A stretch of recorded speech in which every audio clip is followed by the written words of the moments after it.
Bien, alors en fait, on va continuer un tout petit peu sur cette phénoménologie générale pour arriver au premier truc du programme. En fait, tout ce que je vous ai raconté jusqu'à présent n'est pas au programme exclusivement, mais il faut bien que je commence par quelque part. Donc, chose que vous connaissez, un atome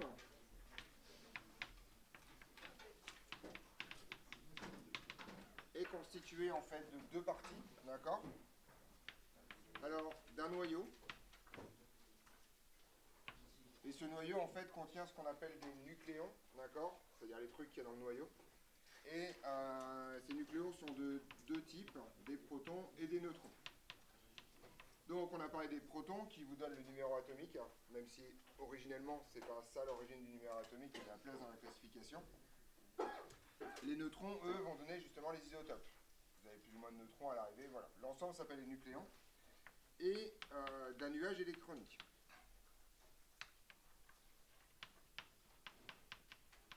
Alors, il y a un truc qui est extrêmement important à comprendre, c'est que le noyau a une taille typique, d'accord? Donc je vais vous l'écrire. Donc déjà, un atome, c'est un peu, enfin plutôt, on va faire la taille du nuage. C'est à peu près combien? Vous avez une idée de la taille typique d'un atome? Ouais. Non. Non. C'est écrit là-bas, c'est ça? Voilà, c'est écrit là-bas à peu près. C'est égal effectivement à 10 puissance moins 10 mètres, qui fait à peu près un angstrom. D'accord? Voilà. C'est un angstrom, ça. Vous connaissez ça par culture. Vous connaissez pas ça? Non, vous apprenez plus rien. Ça, c'est un angstrom. D'accord? Avec un A ici comme ça, du nom du mec qui a. Voilà, du nom d'un mec qui s'appelle angstrom. Donc, distance. Alors, petite remarque, distance moins 10, ça fait donc 100 picomètres à peu près. Donc, l'hydrogène, c'est un peu plus petit, c'est à peu près, 5, 10, moins 11. D'accord? Mais la taille typique, c'est ça. D'accord? Grosso modo. La taille du noyau, pour celles et ceux qui ont des bons yeux, donc. Ouais, c'est distance moins 14, effectivement, distance moins 15, c'est ce qui est en dessous. Voilà. La taille du noyau, c'est à peu près distance moins 14 mètres. C'est entre distance moins 15 et distance moins 14, effectivement. Alors, le noyau est moins... on va mettre les deux, pour une raison quand même. On met les deux parce que, en fait, le noyau, contrairement au... Le nuage électronique, si vous voulez, est attiré par le noyau, qui est essentiellement une charge positive, noyée un peu dans cette histoire. Donc, le nuage électronique, au fur et à mesure que vous allez augmenter le nombre de charges dans le noyau, on va avoir tendance à se compacter. Autrement dit, en fait, contrairement à ce que vous pouvez peut-être penser, le rayon ne varie pas de façon considérable entre le début de la classification et la fin de la classification. Aussi curieux que ça puisse paraître, quand vous avez, alors ça c'est pas au programme, mais c'est pour que vous compreniez un peu les choses, quand vous parcourez une ligne, le rayon augmente, d'accord, tout simplement parce qu'en fait, les électrons qui sont là-bas sont un peu, comment dirais-je, écrantés Non, pardon, c'est le contraire. Quand vous parcourez une ligne, vous rajoutez des électrons, d'accord, mais en fait, vous rajoutez aussi des protons. Et globalement, les électrons qui sont sur une même ligne, qu'on va appeler les électrons de valence, d'accord, en fait, sont attirés de la même façon par le noyau, ils ne sont pas écrantés, et donc quand vous augmentez la charge du noyau, et ben en fait, vous allez attirer plus les électrons. Donc de façon très contre-intuitive, le rayon atomique descend quand vous parcourez une ligne. Et quand vous passez une colonne, c'est-à-dire quand vous allez là-bas et que vous rajoutez là, en fait, l'électron surnuméraire, lui, grosso modo, voit le noyau moins tous les électrons qu'il y a avant. Autrement dit, il va un noyau extrêmement peu chargé. Globalement, en fait, tous les électrons qui sont là voient un noyau qui est chargé plus 1. Et donc, ils sont plus du tout tenus. Et donc, en fait, le rayon atomique, c'est quelque chose qui descend par là et qui prend un star quand vous arrivez ici. Donc, grosso modo, si vous tracez le rayon atomique en fonction du numéro, vous avez ça, poum, vous descendez, poum, vous descendez comme ça, etc., etc. Ce qui fait que, assez curieusement, bien sûr, l'atome le plus petit, c'est l'hydrogène, mais par exemple, le francium, d'accord, il y a un truc dont le rayon est plus petit que le chlore. Et encore plus que les ions chlorure. Vous avez rajouté un électron qui se balade complètement pas tenu par le noyau. D'accord. Donc ça, c'est assez étonnant. Et ce qui fait que, grosso modo, vous avez quelque chose qui n'est pas si différent entre les deux trucs. Donc vous avez un ordre de grandeur typique qui est à peu près toujours le même pour les divers atomes. Le noyau, lui, n'a n'a pas cette problématique-là, il n'a pas un truc au centre qui attire tout le monde, d'accord? C'est juste que vous empilez des nucléons les uns sur les autres et ils finissent par prendre un peu de place. Le résultat des cours, c'est que grosso modo, en fait, le noyau, lui, va quand même avoir une variation de taille assez spectaculaire entre grosso modo les atomes petits et les atomes plus grands. Donc l'hydrogène, c'est plutôt de l'ordre de distance moins 15, et là-bas, c'est plutôt de l'ordre de distance moins 14, quand vous commencez à taper sur des gros noyaux. On est d'accord là-dessus? Voilà. Alors, ces sortes de grandeurs-là sont extrêmement importantes. En particulier, vous constatez que, par exemple, on a en général une vision assez fausse de ça. En particulier, on se dit, tiens, c'est un peu comme le système Terre-Lune, par exemple, ou une connerie comme ça. La taille de la Terre, c'est 10 000 km. La distance Terre-Lune, c'est 300 000 km. Donc, il y a un facteur 30 entre le diamètre terrestre et la taille de l'orbite Terre-Lune. D'accord? On ne parle pas du tout de la même chose, là. Là, il y a un facteur littéralement 100 000 entre les deux. D'accord? Alors, ça, c'est quelque chose qui va influencer considérablement l'intégralité de la physique. En gros, ce que ça vous raconte, c'est que si vous regardez un atome vu de loin, c'est, allez, vous êtes à 1 nanomètre de l'atome, 10 nanomètres de l'atome, c'est-à-dire à peu près à 100 fois la taille de l'atome. Ce que vous voyez, grosso modo, c'est un édifice neutre. Les charges du noyau plus les charges électriques. D'accord? Tout ça, c'est neutre, et vous ne le voyez pas. Globalement, d'un point de vue charge, vous ne voyez pas grand-chose. On verra à la fin de ce chapitre qu'on voit quand même un truc, mais qui est un truc du deuxième ordre. Par contre, quand vous allez commencer à vous approcher du noyau, c'est-à-dire quand vous allez être à peu près à une distance qui va ressembler à ça, vous allez voir en fait essentiellement des électrons. D'accord? Le noyau, tout d'un coup, il est perdu au milieu de nulle part, et en fait, le contact qui va se passer, c'est les électrons. Autrement dit, le comportement d'un atome à proximité, c'est essentiellement le comportement d'une sphère chargée négativement, en surface. Et ça change considérablement les choses parce que ça signifie que quand deux atomes vont se rapprocher, en fait, c'est leurs nuages électroniques qui vont rentrer en contact et donc vous allez avoir un effet répulsif des charges moins sur les charges moins. C'est exactement ce qui se passe en ce moment. Vous êtes toutes et tous assis sur une chaise, à peu de choses près, mais en fait, vous êtes littéralement en lévitation. C'est-à-dire que grosso modo, c'est de l'interaction électrostatique entre le nuage électronique extérieur de la chaise et le nuage électronique extérieur de vos vêtements. D'accord? Voilà, tranquillement mais sûrement. Donc, en fait, l'intégralité de la physique, que ce soit les chocs, etc., est essentiellement fondée sur ce truc-là. Si la charge était répartie de façon uniforme dans les atomes, on n'aurait absolument pas ça. Ce n'est pas du tout les mêmes mécanismes qui seraient à l'œuvre, puisqu'il n'y aurait pas de répulsion électronique en surface. Vous n'aurez pas des moins qui voient des moins, globalement, vous aurez la matière neutre qui verrait de la matière neutre, et vous aurez en fait une autre forme d'interaction qui serait, je ne sais pas trop quoi d'ailleurs, de la cohésion nucléaire ou un truc un peu bizarre. Alors, ça, c'est la raison pour laquelle, en fait, et donc là, je vous ai parlé du contact, mais ça va vous raconter aussi autre chose. Ça vous raconte que les propriétés chimiques, qui sont essentiellement la façon dont les atomes se voient à proximité, sont uniquement dues aux électrons. En gros, les protons et le noyau n'ont rien à voir avec les propriétés chimiques. Le noyau, il reste tranquille, peinard dans son coin, chargé positivement, et en fait, ce qui va intervenir dans les propriétés chimiques, c'est essentiellement les électrons. D'accord? Donc ça, en fait, cette différence de taille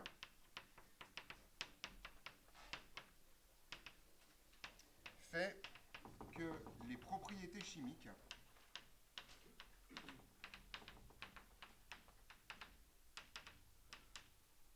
sont uniquement dues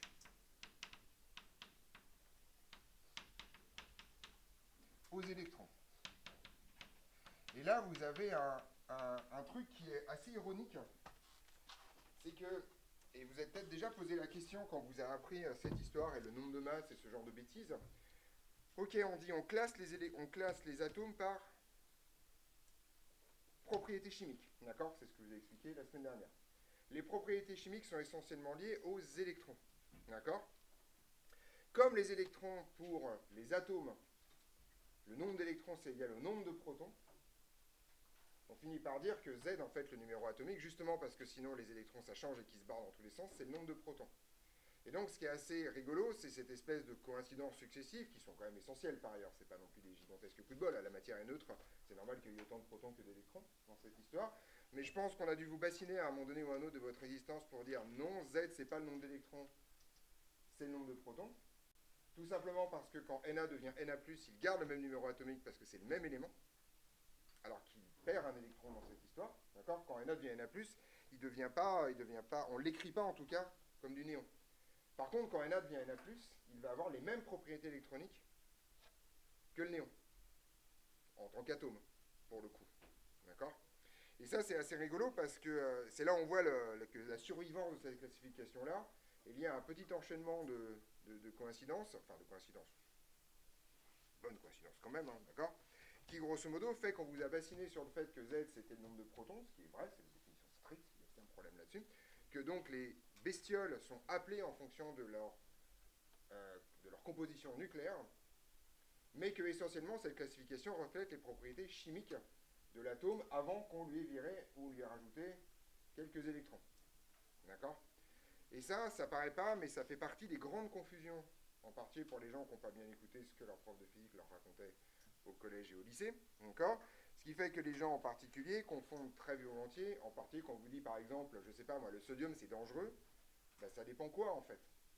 Les ions sodium c'est pas dangereux, absolument pas. Le sodium métallique, oui effectivement c'est pas sympa. C'est la même chose avec le chlore. Vous n'avez pas envie de respirer, alors en l'occurrence c'est du dichlore pour le gaz, mais par contre des ions chlorure vous en bouffez littéralement tous les jours sans que ça vous pose problème. Je parle même pas de dose dans cette histoire, je parle juste simplement du fait que grosso modo on va donner le même nom. Enfin, on va donner le même nom. Non, en fait, en vrai, parce qu'on parle de chlorure, de chlore, de sodium métallique, on rajoute des adjectifs derrière. Mais pour quelqu'un qui est habitué à ne pas rajouter les adjectifs, d'accord, grosso modo, vous risquez rapidement de dire des conneries. On est au clair là-dessus? Donc méfiez-vous, ça fait partie des problèmes plutôt de communication entre les diverses choses. D'accord? D'accord, l'aluminium, est-ce que c'est des métalliques? Est-ce que c'est des ions aluminium? On ne sait pas trop, d'accord? On ne sait jamais ce qui se passe, etc., etc. Donc à chaque fois que vous voyez un truc sur ce truc-là est dangereux, posez-vous la question de la forme chimique dont on parle. Parce que souvent, ce n'est pas précisé et ça permet d'entretenir à peu près toutes les confusions possibles et inimaginables. D'accord? Le diode, c'est cancérigène. Des ions iodures, vous en bouffez tous les jours. D'ailleurs, si vous n'avez pas d'ions iodures, vous avez un problème qui est le crétinisme. D'accord? Et c'est pour ça qu'on met des ions iodures dans le sel, artificiellement. Ben, c'est une mesure de santé publique qui existe dans tous les pays du monde. Quand vous prenez du sel, il y a des ions iodures rajoutés volontairement, justement, pour éviter des dérèglements de la thyroïde. Voilà. Le crétinisme étant essentiellement un mal des montagnes, parce qu'ils sont loin de la mer. Et que dans la mer, par contre, les gouttelettes d'eau de mer vous ramènent des ions iodures par respiration, et donc vous avez votre dose qui suffit. D'accord? Globalement. Voilà, d'où l'expression crétin des Alpes. Voilà. Oui, crétin des Alpes. C'est un peu vieux, mais grosso modo, parce qu'effectivement, dans les montagnes, on avait des villages reculés quand il n'y avait pas ce genre de mesures de santé publique. On sentait qu'il y avait un truc qui s'était pas bien placé dans le process, quoi. Voilà. D'accord. Bon. On est d'accord là-dessus? Donc, méfiez-vous de ça. Alors, même plus exactement, la mécanique quantique vous raconte, et ça vous l'avez déjà vu au collège, que les électrons sont répartis en couches. Donc, ce n'est pas au programme de MPSI toute la structure électronique, mais il faut quand même que vous reteniez que, grosso modo, les électrons autour d'un noyau sont représentés en forme de couche d'oignon. C'est une vision assez fausse du problème, mais pour vous, ça suffit. D'accord? Ça vous raconte qu'essentiellement, comme deux atomes, quand ils vont commencer à se voir, vont subir en premier lieu une répulsion électrostatique. Ça signifie en fait que les électrons qui sont trop à l'intérieur du nuage électronique ne vont pas participer à la chimie. En fait, les seuls électrons qui participent à la chimie sont les électrons périphériques. Ces trucs-là, portant nom, s'appellent les électrons de valence. D'accord? Oui. Dans le nuage, il n'y a que les électrons. Il n'y a que les électrons, il n'y a que ça. Du coup, s'il n'y a qu'un électron, on appelle quand même ça un nuage. Tout simplement parce que l'électron n'est pas localisé. Ah, ok. Ça, le fait est qu'on appelle ça un nuage électronique, non pas parce qu'il y a plein d'électrons, il n'y en a jamais plein en fait. Dire factuellement, carrément, il y en a 12, hein, c'est pas des millions, hein, d'accord, globalement, mais c'est juste parce que la quantique te raconte que globalement un électron n'a pas une position donnée, il s'étale partout. Ce que tu décris, un atome d'hydrogène, typiquement, c'est une sphère remplie en permanence d'un électron qui. Et ce que ça dit, c'est que la probabilité de présence de l'électron, c'est une sphère. Mais l'électron n'a pas de position, à plein égard. Et ça, c'est vraiment vrai que. Oui, c'est vrai, oui. Ok. C'est comme ça. Voilà. Ouais. Quand vous parliez du rayon atomique, Oui. est-ce que ça a rapport avec la densité ou pas du tout? La densité d'un mouvement? À terme, ça va venir. Pour l'instant, non, pas. Ça va procéder de ça. Oui. On est d'accord là-dessus? Oui. C'est quoi la différence entre électronique et électrique? Électronique, c'est ce qui procède des propriétés d'un électron. Électrique, c'est ce qui procède du transport de charge. Alors, comme les charges ne sont pas forcément transportées par des électrons, ça peut être transporté par des ions, par exemple, tu as un phénomène électrique, alors que électronique, c'est typiquement un truc qui concerne les électrons à part, globalement. Voilà l'idée. Donc on est parti. Et plus particulièrement,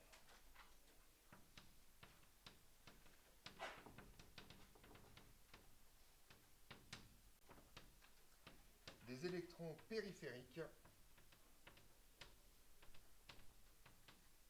Et ces électrons périphériques qui portent un nom, on les appelle les électrons de... J'ai plus de verre et ça a disparu du marché. Dit de valence. Alors, petite remarque, vous êtes aussi censé savoir comment on appelle les autres électrons, ceux qui ne sont pas de valence, ils sont dits... Non, pas du tout. Toi, t'as dit quoi? Non plus, rien à voir.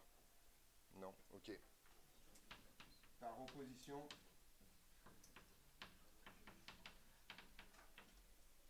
aux électrons de cœur.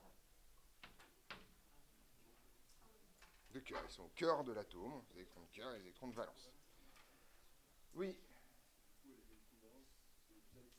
C'est les plus à l'extérieur. Plus exactement, c'est les moins tenus par le noyau. Donc c'est pas tout à fait vrai que c'est les plus à l'extérieur, mais il y a une espèce de truc bizarre qui est que globalement, en gros, il faut imaginer un truc très con. Je vais vous donner une analogie. Imaginons, ça veut déjà vous arriver. Vous prenez un objet, vous pouvez prendre une sphère, vous pouvez prendre n'importe quoi qui est parfaitement emballé. Vous savez, des petits films, un peu comme les. Alors, vous voyez les paquets de cigarettes par exemple, ce genre de petits films, là, machin truc, voilà, c'est une espèce. Et imaginez qu'il n'y a absolument aucune aspérité sur le sujet. Vous savez que c'est ultra chiant à enlever. D'accord? Vous voyez que votre doigt il glisse, vous n'avez pas de point d'accroche, etc., etc. Donc, bien sûr, ça c'est des électrons, c'est une couche extérieure, mais elle n'est pas attaquable. Globalement, en fait, une couche qui va être complète, d'accord, va grosso modo être une couche qui va peu interagir avec l'extérieur parce qu'elle est extrêmement contente d'être là. Une couche qui va être non complète, vous avez de quoi, grosso modo, aller gratter 2-3 trucs, d'accord? Juste, vous avez un petit trou, puis c'est fini. Vous savez très bien que dans ce genre de cas, il vous suffit de faire un petit trou quelque part pour que, après, vous puissiez faire des trucs. Donc, bien sûr, c'est une analogie complète, hein, ça n'a absolument rien à voir avec la façon dont ça se passe en vrai, d'accord? C'est juste pour que vous compreniez cette histoire. Donc, en gros, ce qui va jouer, c'est à la fois les électrons extérieurs et le caractère complet de cette couche, globalement. Et c'est ça qui va influencer les propriétés électroniques dans cette histoire-là. Il n'y a aucune justification possible à ça sans faire de la quantique. Hein. D'accord? Donc si c'est les questions pourquoi monsieur, la réponse c'est parce que. Voilà. Oui. Du coup, c'est ces électrons-là qui seront les plus susceptibles à partir. C'est les seuls qui vont réagir. C'est pas les plus susceptibles, c'est les seuls. Point barre. Voilà. Camille. Un atome, il est possible de se diviser, par exemple, avec un seul électron. Oui, bien sûr, aucun problème. C'est le principe standard. Voilà. Il y a des électrons très peu tenus. D'accord? Ça dépend de l'énergie, ce qu'on appelle l'énergie de première ionisation. Globalement, ça peut être extrêmement simple à faire. Voilà. Alors, il faut des contextes pour ça. Un solide ne le fait pas, par exemple. Pour des raisons simples, c'est que l'électron ne sait pas où le foutre. D'accord? Donc, en général, un électron qui s'ionise seul, si tu veux, c'est que quand même, il va filer son électron à quelqu'un d'autre. Mais typiquement, tu connais cette réaction. H2O qui donne OH- plus H3O+, c'est exactement ce qui se passe. D'accord? Tout d'un coup. Et en fait, quand tu fais une conduction électrique dans de l'eau, l'eau est un très bon conducteur électrique, non pas parce que l'eau se déplace, mais parce que les électrons passent d'une molécule d'eau à une autre. Par H3O+, enfin voilà, tu as une histoire d'échange comme ça, c'est l'échange de H+, plus exactement, mais ça revient à ça. Ouais. Justement, il faut qu'il y ait quelque chose pour récupérer l'électron. Hein? Bah oui, alors ça dépend ce qu'on appelle seul, mais sur un champ électrique, ça marche. Un éclair, c'est ça. Et là, tu as un courant électrique qui est que tu as les électrons blam, qui descendent de haut en bas, quoi. Globalement, voilà, c'est tout seul. Voilà. Je t'écoute. Rien à voir avec gaz parfait, rien à voir. Gaz parfait, il n'y a pas de réaction, enfin, c'est pas une histoire de réaction chimique dans ces histoires-là, globalement. Encore, on y va doucement. Là. Okay. On ne mélange pas tout, hein, d'accord? Parce que déjà, vous devez admettre pas mal de trucs, en fait, si vous voulez comprendre. Le problème, c'est que vous n'avez pas de compréhension de fond de ça, et vous ne pouvez pas en avoir. C'est pas, en fait, c'est très compliqué. Tout ça pour arriver au truc du programme, et qui est le seul truc que vous devez admettre, hein, pour le coup. Hein, j'essaie de faire les analogies, mais à un stade, globalement, vous ne pouvez pas comprendre ça. Les propriétés chimiques d'un atome sont uniquement liés au nombre d'électrons de valence. Point barre. D'accord? Voilà. Donc, les propriétés chimiques d'un atome sont uniquement liées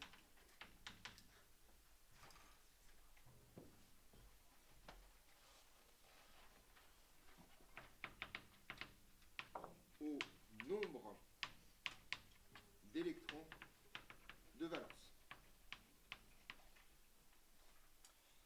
fait, pour cela, on invente un modèle complètement bancal, un modèle qui est un modèle jouet, qui marche plutôt... Alors, ok, on va voir à quel point il marche et il marche pas bien. Mais bon, avant, il faut un tout petit peu dézoomer sur cette histoire. Alors, ça fait 2 séances que je vous montre en permanence cet objet-là. Mais il faut bien se rendre compte qu'en fait, la chimie ne concerne pas tous ces éléments-là de la même façon. En particulier, si vous faites de la chimie organique, par exemple, globalement, la chimie organique va concerner cet individu-là, massivement cet individu-là, celui-là, celui-là, et un peu cela. D'accord? Le fluor, le chlore, un peu le brome et les iodes, enfin les halogénures, quoi, globalement. Tout le reste, vous vous en foutez. Ce qui fait que factuellement, la chimie organique, essentiellement, c'est quelque chose qui va concerner, alors j'ai pas fait le compte, mais 1, 2, 3, 4, 5, 6, 7, 8 atomes, 8 éléments plus exactement, sur la centaine que compte la classification périodique.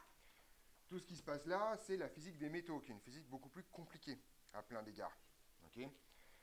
Alors ça procède essentiellement du fait que si vous êtes sur la surface de la planète Terre, qu'est-ce qui est essentiellement disponible? Ça, ça et ça. D'accord? C'est extrêmement facile à manipuler, d'accord? Simplement parce que c'est des gaz. On pourrait imaginer que ceci serait utile, mais en fait, tout le monde s'en fout, parce qu'en fait, on n'arrive pas à construire des trucs avec du silicium et du sable, d'accord? On a quelques interrogations de fond sur la présence de ça dans le vivant, d'accord? Qui est un énorme problème. Évolutionnellement, c'est un des plus gros problèmes. Hein. Il est impossible de fabriquer des primo-molécules d'ADN avec du phosphore. Quand vous commencez à fabriquer la vie sur une planète, il vous faut que vous fabriquiez des molécules d'ARN au minimum. Sauf qu'il y a du phosphore dedans, et que le phosphore sur Terre, il est dans des roches. Et que vous n'avez pas des petits brins d'ARN avec leur marteau-piqueur qui vont aller commencer à tac, tac, tac, tac, les roches. Ça ne marche pas, d'accord? Donc, on est quasiment convaincu aujourd'hui que l'apport phosphorique est un apport météoritique, puis essentiellement cométaire. Autrement dit, le phosphore dans l'espace, comme il n'y a pas d'oxygène, est sous forme libre, et globalement, sous forme de pH3 en particulier, et vous pouvez grosso modo le récupérer à un moment donné ou à un autre. D'accord? Ça a l'air merdique la vie pour apparaître globalement. Oui. Il y en a plein, non mais ça ne sert pas au sens, ça ne se passe pas de façon spontanée dans la nature, bien sûr, ça sert pour les panneaux solaires. Alors, ok, faut bien comprendre ce que je dis. L'industrie aujourd'hui utilise l'intégralité de ce truc-là, il n'y a pas de problème, d'accord? La vie en tant que telle, beaucoup moins. C'est ça dont on parle, d'accord? Voilà. Il y a un peu de soufre. Et donc, en fait, ce qui va intéresser les gens, majoritairement les chimistes, et surtout les organiciens et organiciennes, c'est globalement d'avoir un modèle qui vous raconte ce qui se passe dans cette partie-là de la classification, et ce qui se passe un peu au début. D'accord? Et c'est ça que sert le modèle de Lewis. Donc, le modèle de Lewis, ça va être simplement une représentation des atomes, qui va être une synthèse du nombre d'électrons de valence qu'ils ont, et qui s'applique exclusivement au bloc S, qu'on appelle le bloc S. Vous savez pourquoi, c'est plus au programme de MPSI, mais vous savez pourquoi. Ça s'appelle le bloc S et ça s'appelle là-bas le bloc P. D'accord? Voilà. Si vous vous souvenez de vos cours de première ou de terminale, vous savez pourquoi, sinon on s'en fout, c'est pas très grave. Voilà. D'accord? Voilà. Oui, je t'écoute. Ça vient des comètes. Ça ne fait pas des comètes. Les comètes, c'est la vie. Oui, mais ça... Probablement, c'est extraterrestre. Ah bah parce qu'il y a un truc qui serait le grand bombardement cométaire et grosso modo on en a pris plein la gueule pendant quelques milliards d'années, donc quelques millions d'années, donc grosso modo il y avait du carburant. Quoi. Ouais. Ouais. Oui. Oui. Oui. Ça c'est quand même. Oui, 14 milliards d'années ça va, ça fait un peu de temps. Je rappelle qu'une étoile ça vit quelques millions d'années, donc un univers qui fait 14 milliards d'années, ça va faire 2-3 générations quand même. Ça produit tout. Enfin, ça dépend lesquels, mais... Voilà, on est parti là-dessus. Donc, ces propriétés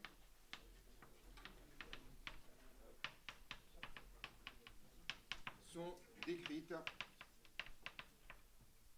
par ce qu'on appelle le modèle de Lewis. Donc, le modèle de Lewis, c'est pas extrêmement compliqué.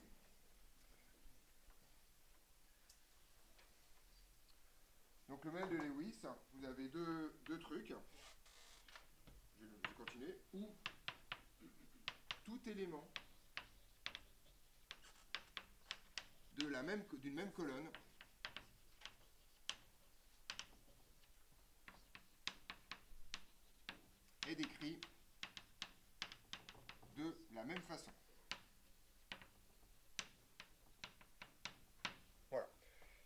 Et donc vous avez des paradigmes, et en fait ces paradigmes, c'est pas très compliqué, ça va être tout simplement le truc qui est en haut de la colonne. D'accord? Alors, pour avoir un truc complet, je vais prendre ce qu'on appelle la deuxième période, c'est-à-dire la deuxième ligne, d'accord? Dans cette truc-là, chaque ligne s'appelle une période. Et donc on est parti, on va faire simplement la liste, et en fait c'est extrêmement simple. Grosso modo, ce qu'on considère, c'est qu'à partir du moment où... Donc, quand on arrive au bout d'une ligne, en fait, la couche, elle est complète. Donc à la ligne d'après, tous les électrons que vous avez placés là deviennent des électrons de cœur. Ici, vous avez rajouté un proton, donc un électron, donc vous avez un électron de valence. On est d'accord? Ici, vous en aurez 2, là-bas, vous en aurez 3, etc., jusqu'à 8 en tout, puisque vous avez 2 colonnes ici et 6 colonnes là-bas. À partir de la quatrième période, ça a l'air plus compliqué, mais pas tant que ça. Ici, vous avez un électron de valence, 2 électrons de valence. Ici, on s'en fout. Enfin, il se passe des trucs, mais pour l'instant, on met ça sous le tapis. Et en fait, cette couche-là, elle va se fermer à la fin. Donc, tous ces trucs-là vont devenir des électrons de cœur. Électrons de valence supplémentaires, et donc vous retrouvez exactement la même chose jusqu'au bout. Autrement dit, le modèle de Lewis, quelque chose qui va vous décrire ces 2 colonnes-là et les 6 dernières colonnes, en oubliant tout le centre du tableau. D'accord? L'idée, c'est vous compactez le tableau tranquillement et vous ne posez pas de questions. Ouais. Mais oui, comment il a fait pour expliquer ça? Oh, c'est pas que Lewis fait ça, c'est qu'à un moment donné, c'est tellement pratique comme objet que globalement, c'est juste des électrons qui se baladent. Non, mais c'est pas théorisé, c'est des dessins, quoi. C'est niveau CP, hein, le modèle de Lewis. Hein. Tu vas voir le modèle de Lewis comme c'est éclaté, quoi. Attention. Hein. Donc, on est parti. Donc, on commence par le lithium. Donc, on a alors, et ça, c'est à connaître par cœur, on est parti. Oui. Peut-être vous l'avez déjà dit, mais c'est quoi les lettres sur les côtés? K, L, M, N. Non, c'est rien. Le lithium avec un électron de valence. Le beryllium, moi je vais les mettre en ligne. Le beryllium avec 2 électrons de valence. Vous les mettez où vous voulez, hein. C'est juste un point. Vous pouvez le mettre à droite, à gauche, en bas, d'accord? Mais grosso modo, vous faites ce que vous voulez de votre vie. Okay. Le bore avec 3 électrons de valence. Oui. Bah, pas encore. Les traits, c'est pas ça. Je peux finir? Merci. Le carbone avec 4 électrons. Et effectivement, le modèle Lewis vous raconte qu'il n'y a que 4 côtés. Donc, quand vous voulez mettre un 5e électron, il va falloir faire quelque chose. D'accord? Voilà. Donc, globalement, ça procède essentiellement du fait qu'au bout d'un certain temps, vos électrons sont appariés et que donc, ils ne peuvent plus réagir avec les copains. Et pareil, sans mécanique quantique, vous comprenez que là ce que je raconte. Donc, ensuite, c'est donc celui-là. C'est qui celui-là? C'est l'azote, d'accord? Et effectivement, il va y avoir 5 électrons de valence, et donc en fait, vous allez mettre ici un trait. Donc ce trait-là, c'est une paire d'électrons. Dès que vous avez un trait en chimie, c'est 2 électrons. Ce truc-là porte un nom, ça s'appelle un doublet non liant.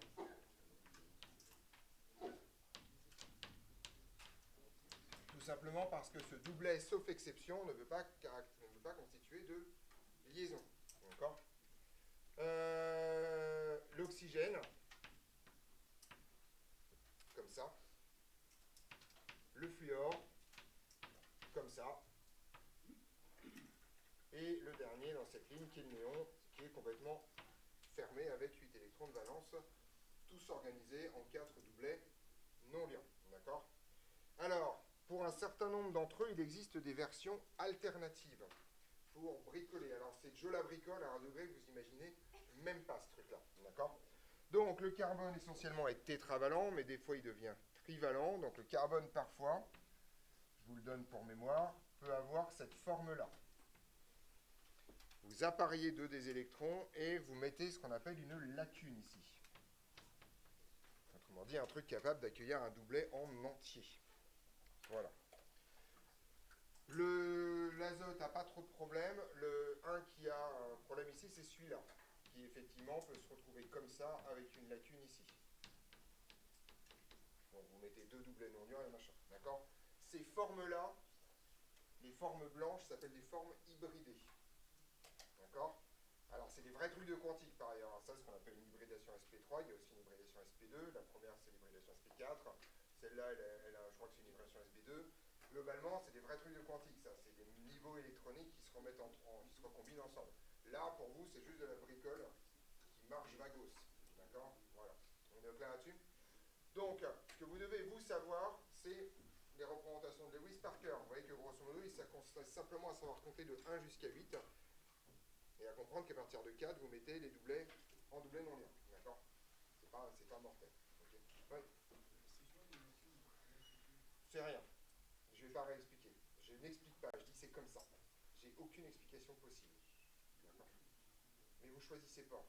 Voilà. Vous ne pouvez pas vous débrouiller. En fait, c'est le pire chapitre de l'année de ce point de vue-là. Vous n'avez aucune autonomie sur le sujet. Vous n'allez rien comprendre et c'est normal parce que vous n'avez pas les bases. Et voilà. Et le pire, c'est que vous n'allez jamais vous en servir parce que qui c'est qui ne fait pas de chimie organique? C'est vous. Voilà. Donc là, je suis en train de me faire chier pendant 2 heures à vous expliquer un modèle qui ne vous servira à que dalle, mis à part à remplir une question de concours sur le sujet. Voilà. D'accord. Mais c'est quand même des points gratos, donc ça fait toujours du bien. On est d'accord là-dessus? Voilà l'idée. Voilà le modèle de Lewis. Et c'est la première chose, en fait, au programme de ce chapitre. Mais je suis vraiment désolé, mais je dois un peu quand même, non pas vous expliquer, mais vous amener ça un peu voilà. Je ressors mes questions de cours, maintenant que j'y suis. D'accord? Et je n'aurai tout ça demain, le temps que ça mouline. Tagadagadagadagada. Voilà. On est d'accord? Je pense que j'étais dans le petit 1, si je ne me trompe pas. Oui, c'est ça. Donc, le modèle de Lewis, c'est un modèle gadget qui, effectivement, ne traduit pas toute la complexité de ce que c'est que l'information d'une liaison chimique. Par contre, ce modèle a un avantage considérable, c'est qu'il permet de comprendre, ou en tout cas de formaliser de façon assez simple, la façon dont les molécules se construisent. On a la chance d'avoir un modèle, certes extrêmement bancal, fort peu justifié, et surtout qui est beaucoup moins universel que ce qu'on pourrait penser, on va le voir bientôt, mais qui vous permet de comprendre comment les molécules se fabriquent. Encore en tout cas de représenter comment les molécules se fabriquent, puisque les comprendre. Okay. Donc c'est pour ça que ça plaît beaucoup aux organiciens qui passent leur vie à fabriquer des molécules et à les casser. D'accord ? Sachant que, comme l'a très justement souligné Sofiane, vous avez, vous, aucune règle à connaître et donc vous n'avez aucun contrôle sur ce que vous faites. Globalement, la possibilité que vous écrivez une connerie est hyper élevée. Voilà, c'est comme ça. D'accord. Donc en général, on vous posera les questions simples. Okay. Donc, on est parti. Représentation de Lewis de la liaison chimique.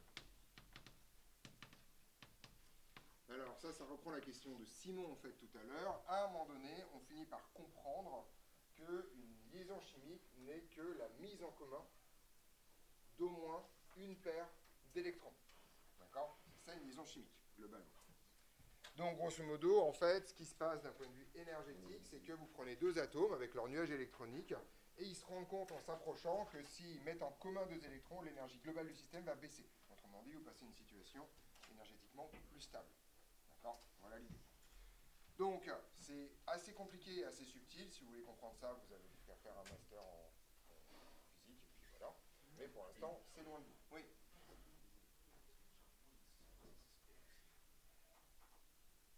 Oui, mais non. En gros, la répartition globale du nuage électronique vous génère une énergie potentielle globale. Quand vous commencez à approcher des atomes les uns avec les autres, vous créez des nouveaux états possibles. Et ces états possibles, il y en a la moitié, grosso modo, qui sont à une énergie plus élevée et la moitié qui sont à un état plus bas. En gros, ce que ça vous raconte, c'est que quand vous êtes là, vous pouvez occuper uniquement les états qui sont d'un état plus bas. Et ensuite, vous allez avoir des problèmes. En fait, vous ne pouvez utiliser que ceux-là parce que ceux-là, en fait, vont remplir les états plus bas et donc vous ne pourrez plus avoir accès au truc.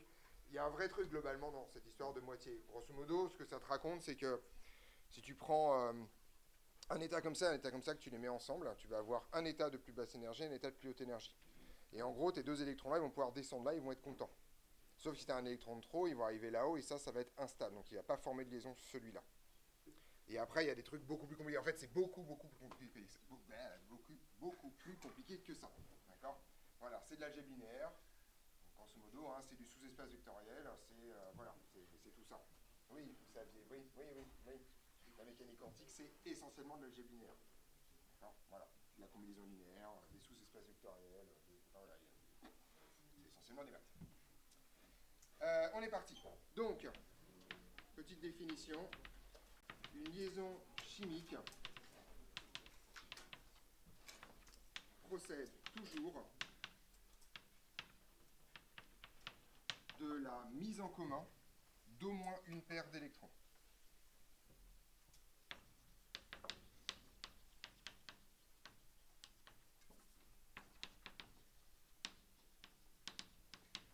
D'au moins une paire d'électrons. Voilà. Et on distingue en fait trois types de liaisons. Des liaisons simples, où vous avez mis en commun une paire d'électrons. Des liaisons doubles, où vous avez mis en commun deux paires d'électrons. Et des liaisons triples, où vous avez mis en commun trois paires d'électrons.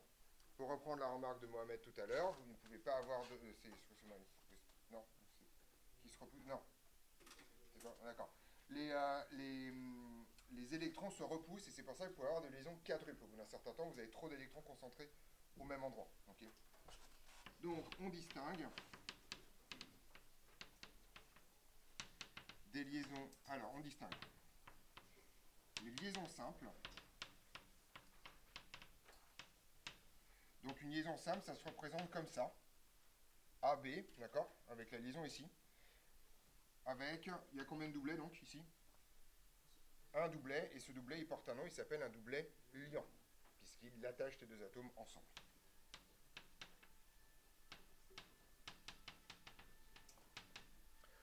Bon, une fois qu'on a compris ça, c'est pas très compliqué.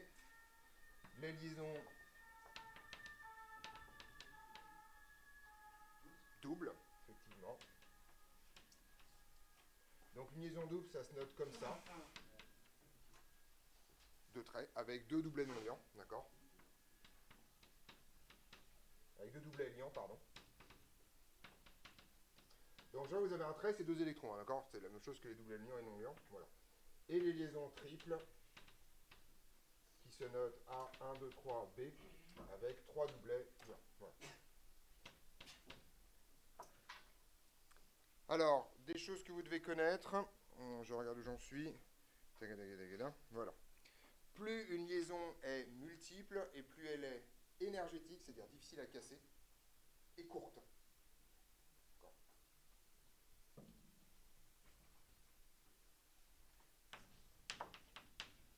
Plus une liaison est multiple,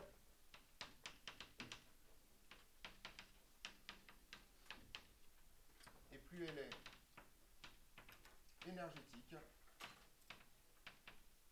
et courte. Voilà l'idée, d'accord? Faut imaginer ça comme des espèces de ressorts qui tiennent les trucs, d'accord? Si on en était plein, vous avez serré vos atomes et c'est difficile à casser. Oui, Camille.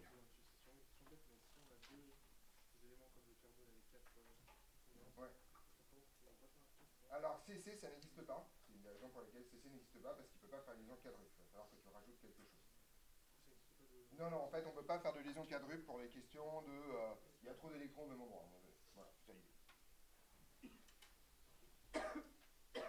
Alors, quand je dis CC, ça n'existe pas. Non, CC, ça n'existe pas. Par contre, quand tu fais par exemple du diamant, en fait, chaque carbone est relié à 4 carbones.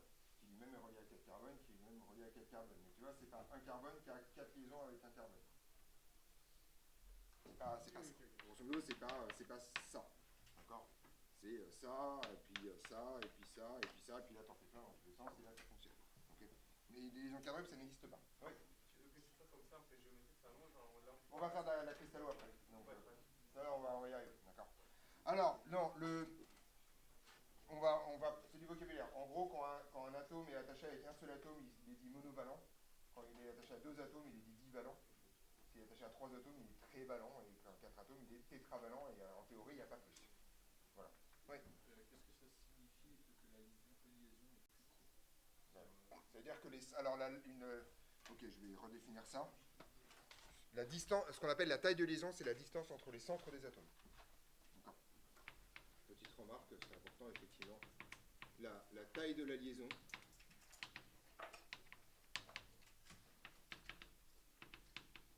est la distance entre les centres atomiques.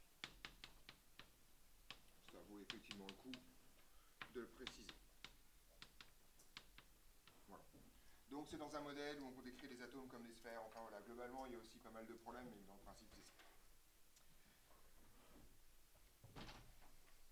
Alors vous devez connaître l'ordre de grandeur de l'énergie de liaison, d'une liaison covalente, d'accord? L'énergie nécessaire pour former une liaison, ou plus exactement pour casser une liaison, je vais le faire dans ce sens-là. Pour casser une liaison s'appelle énergie de liaison.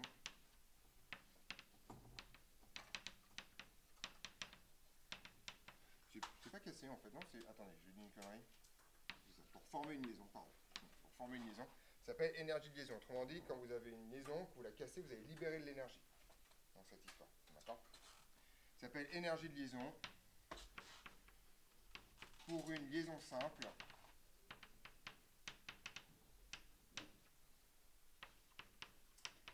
elle vaut environ 100 kJ par mol. Donc ça, c'est l'énergie de liaison molaire. Autrement dit, si vous cassez une mole de liaison simple, vous libérez à peu près 100 kJ. Voilà. C'est une énergie assez élevée. C'est la raison pour laquelle la combustion marche aussi bien. La combustion de gaz, etc., parce que c'est ça que vous libérez. Oui. C'est grosso modo proportionnel l'ordre de liaison, c'est-à-dire qu'une liaison double, ce sera le double de ça, une liaison triple, ce sera grosso modo le triple de ça. C'est un ordre de grandeur, tout ceci marche très bien à la louche, quoi. C'est pour ça que j'ai mis une liaison simple. Voilà. C'est pas vrai la distance, globalement, c'est pas aussi facile que ça, mais dans le principe, ça marche bien.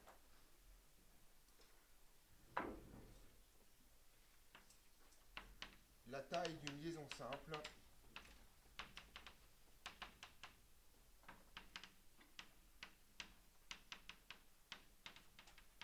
est de l'ordre de quelques 100 picomètres.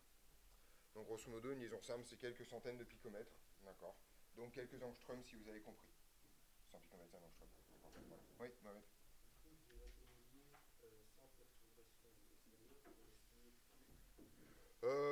Oui, globalement oui, ils sont contents d'être là. Enfin après, il y a des liaisons plus ou moins instables, mais ça peut être cassé seulement par le choc avec n'importe quel atome à côté. Il faut bien comprendre qu'en vrai, une molécule toute seule, ça n'existe nulle part. Il n'existe aucun endroit dans l'univers où tu as une molécule toute seule. Elle peut être séparée de 10 km de la molécule la plus proche, par contre elle est forcément soumise au rayonnement, aux photons, donc à la lumière, ou ultraviolet, ou à un choc quelconque, donc elle va finir par se cogner sur quelque chose. Si la liaison est très peu stable, ça va casser. Voilà. Oui. Donc vous disiez que vous parliez, je ne sais pas si c'est exactement ça, mais la stabilité, vous avez dit, est-ce que ça remplit un couche de valence ou pas? Oui. Est-ce que du coup, un ion qui remplit une couche de valence est plus stable qu'un ion qui ne remplit pas une couche de valence? Tout à fait, c'est les règles de stabilité générale des ions. C'est la raison pour laquelle les ions cherchent à avoir la même structure que les gaz rares. Ok, et une molécule qui a des tas. Alors les molécules, non, on n'en parle pas. Non. Autant pour les atomes, ce truc-là marche à peu près avec les molécules, on oublie tout de suite. Un élément qui remplit une couche de valence, est-ce que ça existe un ion? Oui, bien sûr. Typiquement, Na+, c'est juste un truc où il y a un électron en trop, tu l'enlèves et il a toutes ses couches de valence remplies. D'accord? Mais là, prenez le sodium ici, le sodium il a un électron de trop par rapport au néon. Si vous virez un électron, il se retrouve dans la même configuration électronique que le néon, il est content, il bouge plus. Mais c'est possible de retirer un électron ou d'en rajouter un au néon? C'est beaucoup plus compliqué pour le coup. C'est toujours possible. On peut toujours. Alors, petite remarque, c'est toujours une question de l'énergie. Hein. On peut toujours tirer à balles réelles sur le sujet et tu peux imaginer tout ce que tu veux. La question c'est quelle est l'énergie qu'il faut pour le faire. Le néon est très content d'être là. D'accord? C'est pour ça qu'on appelle ça des gaz, on appelait ça des gaz nobles avant, maintenant on appelle ça des gaz rares. Mais globalement, on aurait plutôt les appeler des gaz inertes. Puis globalement, en fait, c'est des gaz qui, on aura à la foutre de réagir avec qui que ce soit. Ils sont très bien là, ils sont très contents où ils sont. Global. On va voir ça. Oui. Une règle, plus à gauche, plus ils veulent réagir, plus à droite. Non, la règle c'est un atome veut avoir la configuration électronique, enfin le nombre d'électrons du gaz rare le plus proche. Ça s'appelle la règle de l'octet. Donc en gros, la règle de l'octet, ça te raconte qu'un atome va avoir 8 électrons autour de lui en comptant les électrons mis en commun. Et du coup, ceux qui sont tout à gauche, est-ce qu'on peut dire qu'ils sont à une case de ceux qui Ils sont à une case de ceux qui sont à droite, tout à fait. Ok. Ouais. En général, nous, ici, on disait que ça n'existait pas, enfin, je sais pas si ça existe pas, mais au début, c'est très rare. Un ion qui a plus de 3, enfin plus de 4 ou plus. Oui, c'est rarissime, effectivement, globalement. Alors, naturellement, c'est rarissime, effectivement. 4 Parce qu'en fait, tu te rends compte très vite que globalement, alors, tu vas avoir des trucs qui vont pas se ioniser. Donc, on oublie les métaux de transition pour l'instant, d'accord, qui font chier. Ceux-là, ils vont être contents de perdre quelques électrons. Celui-là aussi, d'accord. Al3+, par exemple, si vous avez appris votre fiche déjà moléculaire, vous savez qu'Al3+, vous allez croiser quand même. Ceux-là vont avoir beaucoup de mal à s'ioniser. Ils ne savent pas trop où aller. Est-ce que c'est plus intéressant qu'ils perdent des électrons ou qu'ils en gagnent? D'ailleurs, dans votre liste des géométries moléculaires, vous n'êtes pas tombé sur C4+, ni sur C4-. D'accord? C'est pas avec l'azote, globalement. Et à partir de ce moment-là, ceux-là vont voir que c'est plus intéressant de gagner les électrons. Donc, grosso modo, ici, tu peux remarquer qu'il y a, ici, il y a très peu d'ions associés. Donc, grosso modo, ils préfèrent faire des liaisons chimiques pour faire le boulot. Parce que, en fait, plus tu ionises un électron, plus c'est énergétiquement, plus c'est gourmand. Et pareil, rajouter plein d'électrons, à un moment donné, tes électrons ne sont pas tenus par son noyau. Il n'y a pas la place. Et c'est différent pour les métaux parce que vous voyez. Parce que dans les métaux, tu fais des mélanges de couches. Et globalement, tu peux toujours te reconfigurer tes électrons pour avoir des couches pleines ou à demi-pleines, ou comme tu veux, on s'arrange, quoi. Parce que je vois SN2+. Oui, oui, non, mais alors les métaux, on oublie. Hein. On oublie tout de suite. Il n'y a pas d'explication simple de pourquoi les métaux font ça. Voilà. Donc, on oublie. On est d'accord là sur ces trucs-là? Alors, ce que vous devez savoir, c'est en fait comment Lewis nous permet, grosso modo, de prédire la nature des liaisons qu'il va avoir entre divers atomes. Et en fait, c'est pas très compliqué. Dans 90% des cas, et pour vous probablement dans 100% des cas, la constitution d'une liaison procède en fait de la mise en commun de deux électrons. Ça s'appelle une liaison covalente, parce que vous mettez en commun deux électrons de valence. D'accord? Donc, grosso modo, il y a un atome qui a un électron de valence tout seul, un autre atome qui a un électron de valence tout seul, et ils les mettent en commun. D'accord? C'est ça le mécanisme principal de formation d'une liaison. Donc, le mécanisme principal de formation d'une liaison est la mise en commun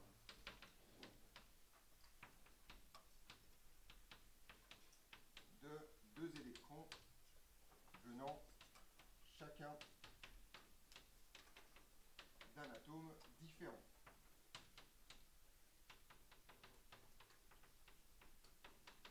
Et ça porte un nom, ça s'appelle une liaison covalente. Bon, c'est un peu la fin des règles.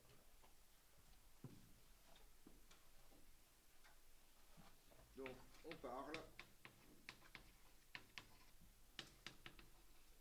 de liaison covalente. Parce que vous mettez en commun deux électrons de valence. Alors, je vais vous donner quelques exemples pour que vous compreniez comment ça marche. Donc, l'exemple le plus simple, c'est la mise en commun d'un électron. Donc, on va essayer de voir un peu comment ça se passe. Est-ce que vous pouvez me donner un atome? Je vais vous ressortir la bête. Hein. Est-ce que vous pouvez me donner un atome qui n'a qu'un seul électron de valence? Alors, en tout cas, qui n'a qu'un seul électron célibataire dans ses électrons de valence. Ouais. Alors, il y a l'hydrogène, effectivement, qui marche très bien. Et sinon? Alors, le lithium pose quelques problèmes, parce qu'en fait, le lithium ne va pas faire Li2. Et ça, c'est les problèmes du modèle de Lewis. On a l'impression qu'il pourrait le faire, mais il ne va pas le faire. Parce qu'il préfère faire Li+, et se débarrasser de son électron, plutôt que d'en récupérer un autre. Donc, en fait, en vrai, les électrons qui se comportent comme l'hydrogène, enfin, les éléments qui se comportent comme l'hydrogène, c'est plus exactement les halogénures, d'accord? Le fluor, le chlore, etc. Ah bon, ouais. Le fluor, effectivement, ça marche très bien, c'est les deux exemples que je vais vous donner. Donc, premier exemple, H, avec son petit électron là. H, avec son petit électron là, d'accord? Alors, vous allez donc dessiner un truc, qui sont des notations d'organiciens. Ok? Alors ici, il faut que je mette des étoiles plutôt pour pas qu'on confond ça avec des électrons. Vous allez donc dessiner un truc comme ça. Ceci, c'est une flèche, mais vous voyez qu'il y a la pointe, elle est... Il n'y a pas toute la pointe, on est d'accord? Ok. Faites ça ici comme ça, d'accord? Voilà. Ce truc-là, ça porte un nom, ça s'appelle une demi-flèche électronique. Ça, là, c'est des demi-flèches électroniques. Demi parce que elles n'ont pas la pointe complète au bout. D'accord? C'est comme une flèche que vous avez coupée. Petite remarque, ça vous rappelle la notation en chimie. D'accord? C'est le même genre de flèche, sauf que celle-là, elle est tordue. Voilà. Et ça vous donne en fait H, H. Grosso modo, votre doublet d'électrons est constitué de ça. On est d'accord là-dessus? ça, c'est les choses que vous devez écrire sur une copie. Si on vous demande d'expliquer pourquoi une molécule se forme, comme ça, vous devez mettre les deux étapes. Les demi-flèches électroniques, et ensuite ce truc-là. Alors, on va en faire d'autres. Alors, petite remarque. Le modèle de Lewis a un problème de fond. C'est que le modèle de Lewis, en fait, grosso modo, vous prenez n'importe quoi avec des points, et vous pouvez l'associer avec n'importe quoi avec des points. Sauf que, manque de chance, ça ne marche pas comme ça. La nature, a priori, a beaucoup plus de contraintes. Donc, le modèle de Lewis, sa simplicité pose un problème, c'est que vous avez viré toutes les contraintes. Autrement dit, vous ne pouvez pas fabriquer toutes les molécules à l'envie. En fait, on doit vous dire, cette molécule existe, on est au courant, elle existe comme ça. Comment est-ce que ça se forme avec Lewis? Donc Lewis explique a posteriori comment une molécule se forme, mais Lewis est incapable de prévoir si une molécule existe ou non. Et en particulier, Lewis prévoit beaucoup trop de molécules par rapport à ce qu'il y a en vrai. D'accord? Seulement parce que Lewis a viré toutes les contraintes. D'accord? Donc, vous connaissez le dioxygène, je suppose. D'accord? Donc le dioxygène existe, ça signifie donc que vous pouvez représenter deux atomes d'oxygène côte à côte comme ça, d'accord? Et vous voyez exactement ce qui va se passer. Qu'est-ce qui va se passer? D'accord? Vous avez une demi-équation électronique comme ça, une autre demi-équation électronique comme ça. D'accord? Et en fait, ça va vous donner en fait une liaison double. Vous voyez que la position des doublets non liants est extrêmement variable en fonction de ce qu'on veut faire. Là, vous voyez que je les ai mis penchés parce que c'est plus joli. Petite remarque, un modèle de Lewis doit toujours contenir tous les doublets, y compris les doublets non liants. Si vous ne mettez pas les doublets non liants, votre modèle de Lewis, il est essentiellement faux. D'accord? On est d'accord sur la liaison covalente, c'est pas très compliqué à comprendre, au détail près que, globalement, vous devez faire des choses un peu bizarres. Alors, ça, c'est ce qui va vous... Oui, je t'écoute, Sofiane.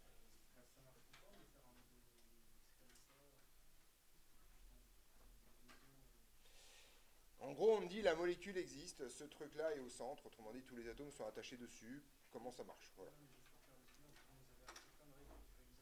Non, mais attendez, ça va venir. D'accord? Pour l'instant, je vous montre comment ça fonctionne. Okay? Je vais vous montrer un troisième exemple avec une molécule chargée. D'accord?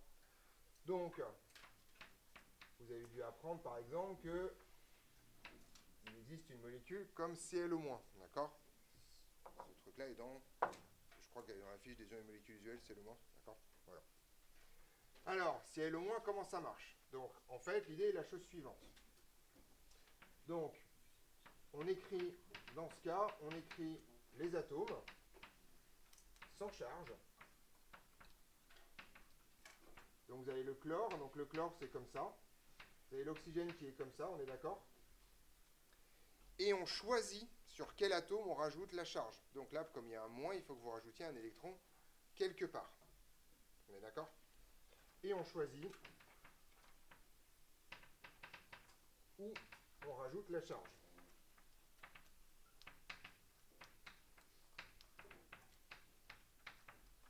Donc c'était un plus, vous devriez enlever un électron. Si c'est un moins, vous devez en rajouter un. Question, on le rajoute sur lequel? Ouais. Pourquoi? Exactement, parce que ça nous arrange. D'accord? Parce que ça nous arrange, tout simplement parce que si vous rajoutez le moins sur le chlore, en fait, vous le fermez et vous ne pouvez plus faire réagir le chlore. Autrement dit, vous rajoutez sur l'oxygène et là, vous allez voir comment ça se passe. Oui, Camille? Je vois pas comment on peut rajouter un moins sur le Cl, sachant qu'il a un électron valence libre. Bah, ça le fermera complètement, ça fera Cl-. Si tu rajoutes ça, ça fait ça. Cl-, et Cl-, il est content. D'accord? Or, vous voulez fabriquer Cl-, donc c'est pas ça que vous faites. Ouais. Le fait que la molécule, elle s'appelle ClO-, Ouais. ou Cl. Est-ce que ça a un lien? Non, pas du tout. Pas du tout. Petite remarque. Alors, on va parler notation, ça c'est extrêmement important. Donc, je finis ça, je vous montre. Donc, vous voyez qu'en fait, mon Cl-, ça va ressembler à ça. Et là, vous découvrez un truc extrêmement important. Le mécanisme de formation de Cl-, c'est le même mécanisme que Cl2. Tout simplement parce que si vous rajoutez un électron sur O, vous le décalez d'un cran. Et donc, c'est comme si vous aviez mis deux halogènes ensemble. D'ailleurs, c'est ce qui se voit sur Lewis. En fait, O- se comporte comme un halogène. il a exactement la même structure de Lewis, ce qui est normal, puisque si vous rajoutez un électron à au moins, vous allez juste rajouter un électron de valence, et vous êtes passé littéralement de 6 électrons de valence à 7 électrons de valence. Une fois que vous avez fait ça, c'est pas extrêmement compliqué, on fait les deux demi-flèches électroniques, et on se retrouve avec une structure de Lewis qui va avoir cette tronche-là. Je tiens à attirer votre attention sur le moins que j'ai dessiné ici. Vous voyez qu'il est entouré. D'accord ? Ce truc-là, ça porte un nom, ça s'appelle une charge formelle. Cette charge vous dit exactement sur quel atome et par quel atome est portée la charge. Si je reviens à la question de Samy tout à l'heure, ClO- ne vous raconte pas par quel atome est portée la charge. Ça vous raconte juste que ClO a une charge globale moins, et que ça se trouve en interne, tu as un atome qui porte 2+, enfin 1+, et l'autre 2-, enfin vous savez absolument rien de ce qui se passe. Ça, c'est la raison pour laquelle mes collègues qui de temps en temps exigent qu'on écrive H- à la place de OH-, disent n'importe quoi. On écrit OH-, d'accord, avec un moins sans rond, et si vous écrivez H-O avec un moins entouré, là vous faites le modèle de Lewis de H-, et là je suis d'accord. Mais la mécanique hybride entre les deux n'a aucun sens a priori. On est d'accord là-dessus? Ça, c'est extrêmement important à comprendre. Quand vous mettez SO4 2-, le 2-, qui le porte? Est-ce que c'est le dernier oxygène qui porte les 2-? Est-ce que c'est le soufre qui porte de charge négative? Est-ce qu'en fait, il y a 2 oxygènes qui en portent et 2 oxygènes qui n'en portent pas? Etc. etc. D'accord? Vous voyez comment ça marche? On va faire cet exemple-là d'ailleurs, SO4 2-, pour terminer là-dessus. Okay. Donc on va faire ça. Ouais.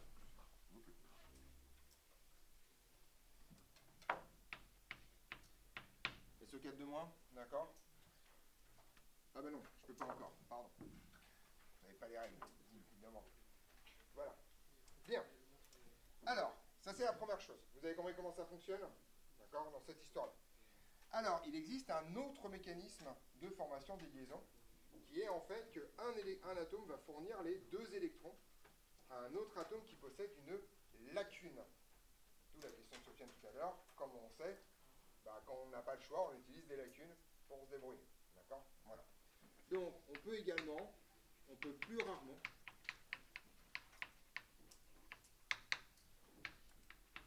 former une liaison avec 2 électrons provenant du même atome.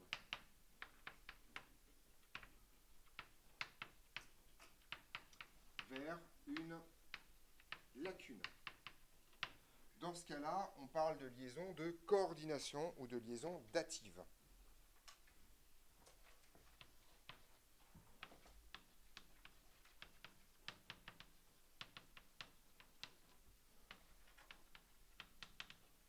De coordination ou dative. Dative, c'est l'ancien mot. D'accord? Le vocabulaire officiel aujourd'hui, c'est liaison de coordination. Je vous donne un exemple pour que vous compreniez comment ça marche. C'est un exemple ultra connu, c'est un exemple qui sort assez régulièrement au concours. Donc vous bouffez celui-là et c'est probablement le seul que vous aurez à bouffer. Donc l'exemple, c'est l'ozone. L'ozone, c'est O3. Et on sait, par analyse spectrale, que l'ozone n'est pas une molécule cyclique. D'accord? Tout simplement parce que des molécules triangulaires, ça n'existe pas. C'est trop contraint d'un point de vue structure, c'est trop petit. D'accord? Ozone non cyclique. Donc, si on commence à s'attaquer... Oui, je t'écoute. Coordination ou dative. D'accord? Alors, si j'essaie de fabriquer l'ozone, je prends 3 oxygènes comme ça. D'accord?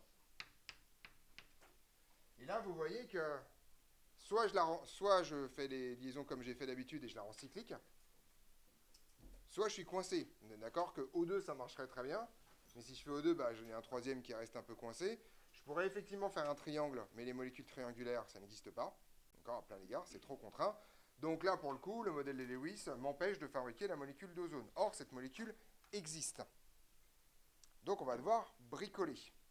Et c'est là où, grosso modo, ce que je vais faire, c'est que je vais en fait changer la forme d'un des 2 oxygènes.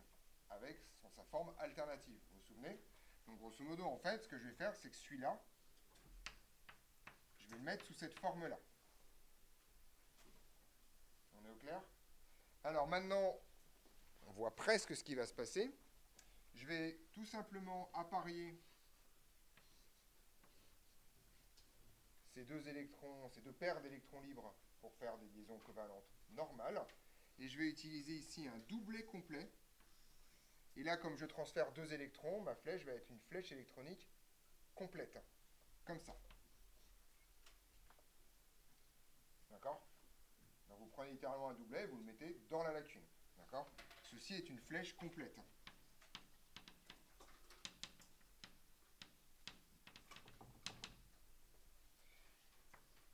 Alors, le problème quand vous faites ça, c'est la chose suivante. Vous voyez que ce truc-là, il a donné trop d'électrons par rapport à ce qu'il est censé fournir.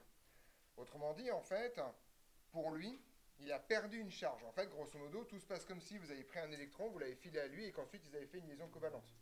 On est d'accord que ça revient à ça? Et donc, en fait, la forme de Lewis finale, ça va être la suivante. Un doublet non-liant ici, trois doublets non-liants là, et surtout, un plus et un moins là. Quand on fait une liaison de coordination, l'électron qui reçoit la paire prend une charge moins, et l'atome qui la donne prend une charge plus. On est au clair là-dessus? Donc là, en fait, vous avez un truc qui est extrêmement important, c'est l'apparition de charges formelles. Toute liaison de coordination fait apparaître des charges formelles.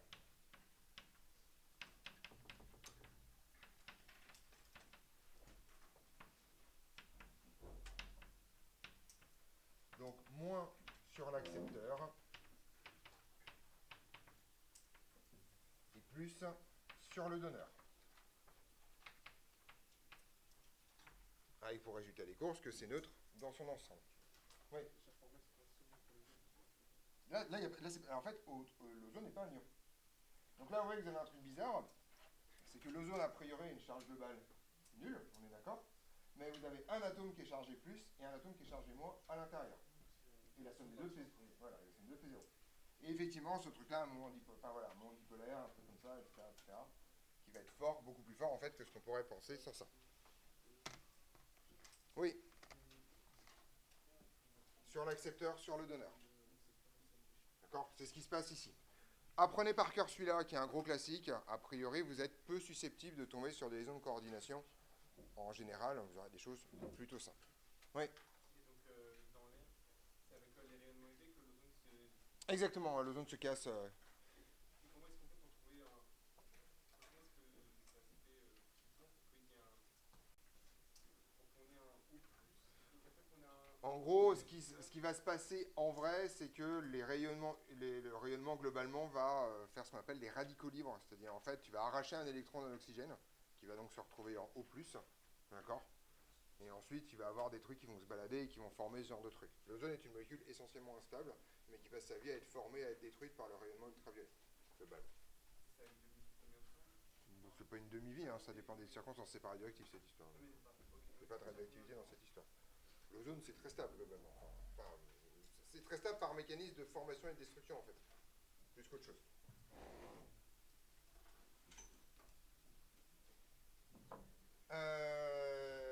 On continue là-dessus. Et donc, petit 3, si je ne me trompe pas. Règle de stabilité. Alors, des règles de stabilité, il y en a littéralement 3. Et je vais vous les donner par ordre d'application. La règle que vous connaissez le mieux probablement, c'est la règle de l'octet. Autrement dit, les atomes ont tendance à vouloir avoir 8 électrons autour d'eux. 8 électrons en comptant les doublets non liants et les doublets liants. D'accord? Voilà. Donc, règle de l'octet. Alors, la règle de l'octet, en fait, contient deux choses. La première, c'est une tendance.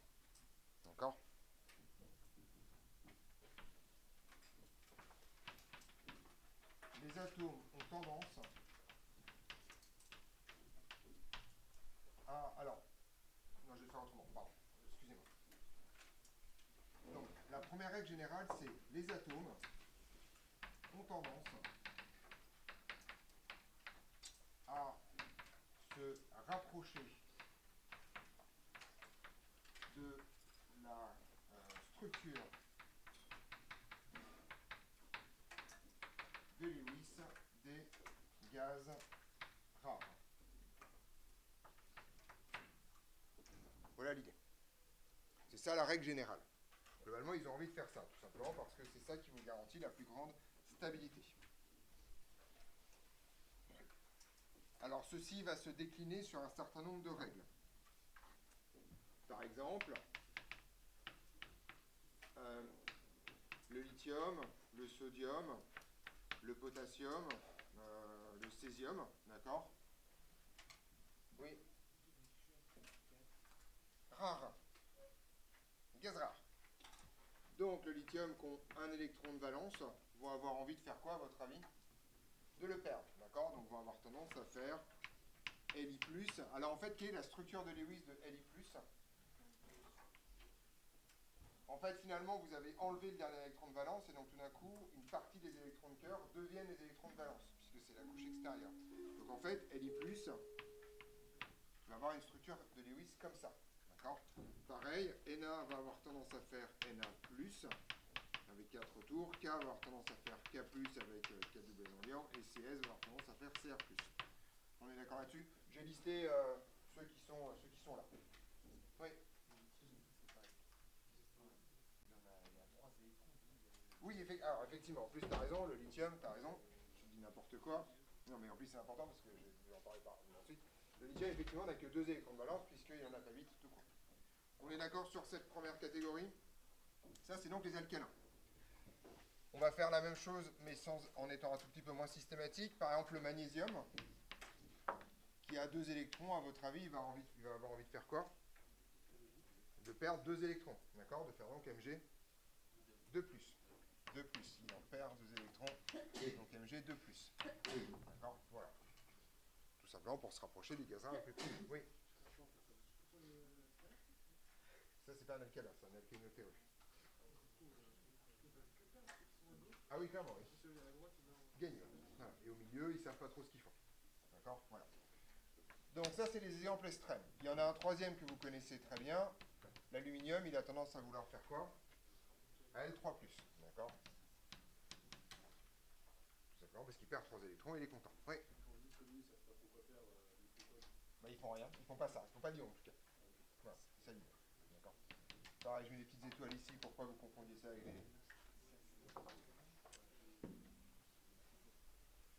Dans l'autre sens, on peut prendre le chlore par exemple. Si vous prenez le chlore, qui est comme ça, qu'est-ce qu'il a tendance à faire celui-là? À en gagner un, comme ça il aura bien 8 électrons de valence autour de lui. On est d'accord? Je t'écoute. C'est une étoile, effectivement, à chaque fois, il faut que j'arrête de mettre des points. Et l'oxygène, qui a 2 électrons, il a tendance à faire, un ion que vous connaissez, parce qu'il est aussi dans votre planche, il a tendance à faire effectivement O2-, et à s'entourer comme ça de 8 électrons. Ouais. Ouais. Il en a perdu un.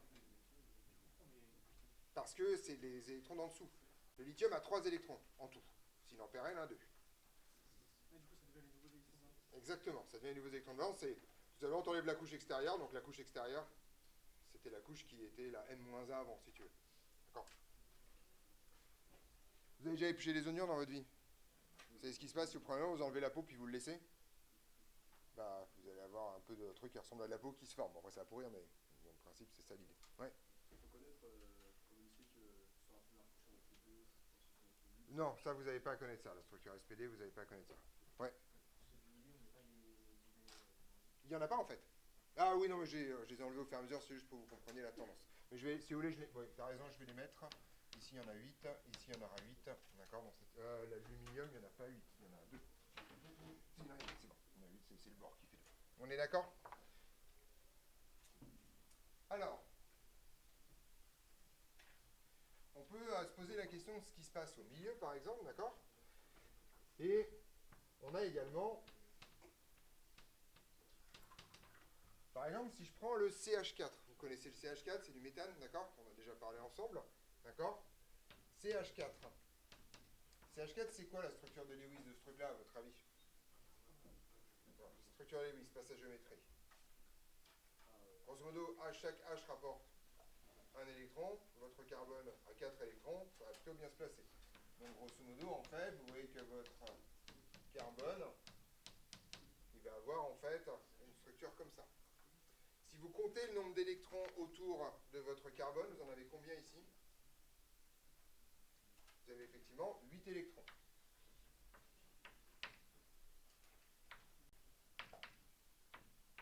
Autour de C. Vous avez combien d'électrons autour de chaque H? Ouais. Il y en a 2, d'accord? Effectivement, en fait, là, ici, par contre, on a 2 électrons autour de H. Petite remarque, faites pas la somme, vous voyez qu'en tout, il n'y a pas 16 électrons en tout, d'accord? C'est juste que vous avez 8 électrons qui ont été mis en commun et qui profitent à tout le monde dans cette histoire. Alors, de ce truc-là, on va déduire un certain nombre de règles qui sont en fait une conséquence de ça. La première, c'est la règle du duet.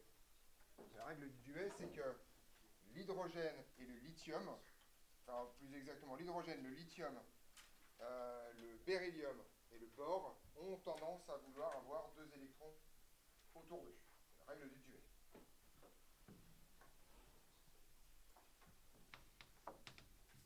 C'est en orange, voilà.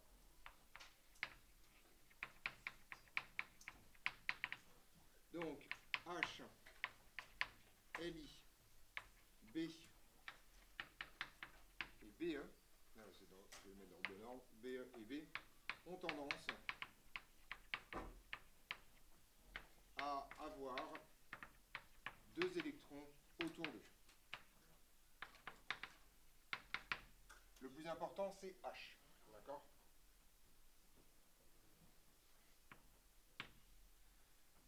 Alors, en fait, la façon dont on écrit cette règle-là, il y en a toujours deux. En fait, il y a toujours deux, comment dirais-je, deux parties dans les règles. La règle du duet, c'est qu'ils ont tendance à faire ça, et en fait, ils n'ont pas le droit de dépasser 2 électrons. Pour l'hydrogène, en tout cas, c'est le cas. D'accord? C'est pas le cas pour l'aluminium, qui peut faire plein de trucs bizarres dans cette histoire. Vous allez de l'autre côté. Mais par contre, H n'a pas le droit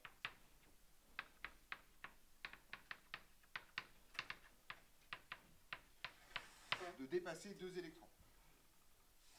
Voilà. Oui. Mais pourtant, on se rend compte beaucoup plus souvent du H+, que du H-. Ah bah H+, il a moins de 2 électrons. D'accord? H-, ça existe aussi. Les deux existent. H- existe, H+, existe. C'est juste que c'est facile d'arracher un électron, donc voilà. Mais en tout cas, vous n'avez pas le droit de brancher 2 liaisons sur H. D'accord? La partie la plus importante, quasiment, de la règle du duet, c'est celle-là. Ensuite, les autres éléments, en fait, ont tendance à vouloir avoir 8 électrons, et surtout, les autres éléments n'ont pas le droit de dépasser 8 électrons autour d'eux. C'est ce qu'on appelle la règle de l'octet.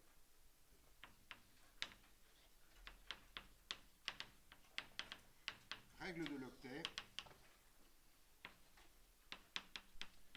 Les autres éléments ont tendance à s'entourer de 8 électrons. Ceci constitue un maximum. D'accord?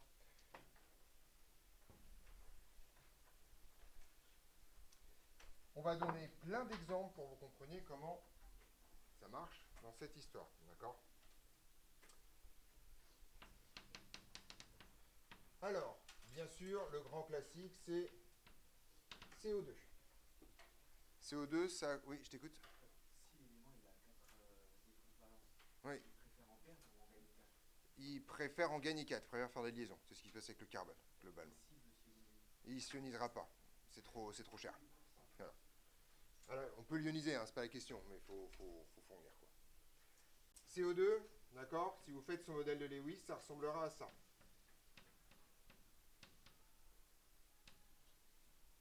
Là, vous constatez que le carbone et l'oxygène sont tous entourés de 8 électrons.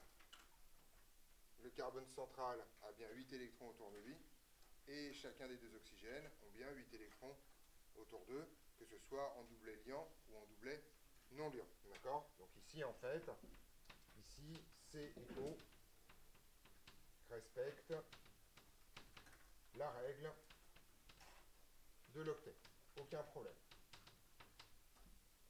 Donc, petite remarque, un élément qui respecte la règle de l'octet est nécessairement... Alors, forcément, ici, par exemple, le carbone est tétravalent. Vous comprenez tétravalent, parce qu'il y a 4 liaisons. Et chacun des deux oxygènes est divalent. Il y a 2 liaisons, et c'est les doublets non liants qui vont fournir les 4 électrons qui manquent dans cette histoire. Donc, CO2, ça marche. On peut en faire d'autres. Je ne sais pas, NH3 par exemple. D'accord? NH3, hein, N a un doublet non liant, vous allez vous retrouver avec un truc comme ça. D'accord? Et vous voyez que dans NH3, H respecte bien la règle du N, et N respecte bien la règle de l'octet. On est clair là-dessus? Voilà. Donc on est plutôt content. Petite remarque, si vous faites NH4+, qui porte le plus? On va le faire, c'est rigolo. Ouais. Effectivement, vous allez en fait fabriquer N+, qui va avoir 4 électrons de valence. Et ensuite, vous allez brancher les 4 H dessus. Tout simplement parce que si vous faites H+, bah, vous ne pouvez rien faire puisque le H n'a pas d'électrons à mettre en commun. Ouais. Du coup, si on met H+, il Il ne peut pas se connecter. ne peut pas se connecter. Alors en fait, si... Alors, pour les plus aventurières d'entre vous, si vous partez de H+, vous pouvez dire qu'il y a une lacune sur le H et faire une liaison de coordination de N vers H. Et donc, vous avez un moins qui va transférer du N vers le H. Donc là, je vais passer de plus à 0. Et vous avez un plus qui va apparaître sur le N, ce qui va vous donner la même structure. Petite remarque, et ça, c'est vraiment important que vous compreniez, NH4+, en fait, c'est la même molécule que CH4. Est-ce que vous comprenez pourquoi? Bah oui, parce que si vous faites N+, c'est N qui a perdu un électron, et N qui a perdu un électron, c'est C. On est d'accord? Donc il est complètement normal que NH4+, c'est exactement... C'est-à-dire que si je demande dans un exercice de me trouver la structure de Lewis de CH4, et que dans l'exercice d'après, celle de NH4+, on a fait exactement le même exo. D'accord? Ouais. En réalité, c'est pas la même molécule. Ah, pas du tout, non. Mais par contre, en Lewis, c'est la même chose. Voilà. C'est ça l'idée. En Lewis, c'est la même chose. Alors après, ils ne sont pas du tout les mêmes conditions d'existence. Par exemple, CH4 étant neutre, ça peut être un gaz. C'est un gaz de méthane, alors que NH4+, étant ionisé, ça n'existe pas dans l'atmosphère. Voilà. Ouais. Est-ce que ça permet de dire que le N a perdu un électron, donc son doublé non liant devient un électron? C'est ça, exactement. C'est exactement ce dont on parle. Est-ce que ça revient à la même chose que de dire que le truc de créer une liaison... En fait, ça va donner la même formule de Lewis à la fin. C'est probablement pas comme ça que ça fonctionne, mais ça va donner la même formule de Lewis à la fin. On est au clair là-dessus? Et donc maintenant, on va arriver au problème. Parce que la règle de l'octet, qui est fièrement brandie par l'intégralité des chimistes, déjà... Alors, vous remarquez que quand même, depuis le début, il y a déjà la moitié de la question périodique qui est dégagée. Hein. Je parle de personne là-dedans. D'accord? Donc discrètement, là, tout ça, voilà. Donc, grosso modo, on a une règle qui ne s'applique pas ici. C'est la règle du duet. Deuxième chose, et ça c'est une remarque avant de passer à la suite, on va faire un truc simple. On va prendre ALH3. ALH3, ça existe, on est d'accord? Donc on va commencer à disserter sur les limites de la règle de l'octet. ALH3. ALH3, c'est pas très compliqué. AL a 3 électrons de valence, ils vont chacun se brancher à H. On est d'accord là-dessus? Donc ALH3, ça va tout simplement être ça. Est-ce que AL respecte la règle de l'octet? Non. Enfin, si, dans la version limitative de la règle de l'octet, vous avez bien moins de 8 électrons autour de l'aluminium, mais par contre, en fait, vous n'avez pas du tout 8 électrons, vous n'en avez que 6. D'accord? Il s'avère en fait que si vous êtes avant le carbone, les atomes n'ont pas assez d'électrons pour respecter la règle de l'octet, et donc, grosso modo, en fait, la règle de l'octet ne concerne aucun atome de cette partie-là, parce qu'ils n'ont juste pas assez d'électrons pour faire 4 liaisons. En vrai, d'accord? Donc ici, ça c'est une première remarque, AL ne respecte pas la règle de l'octet.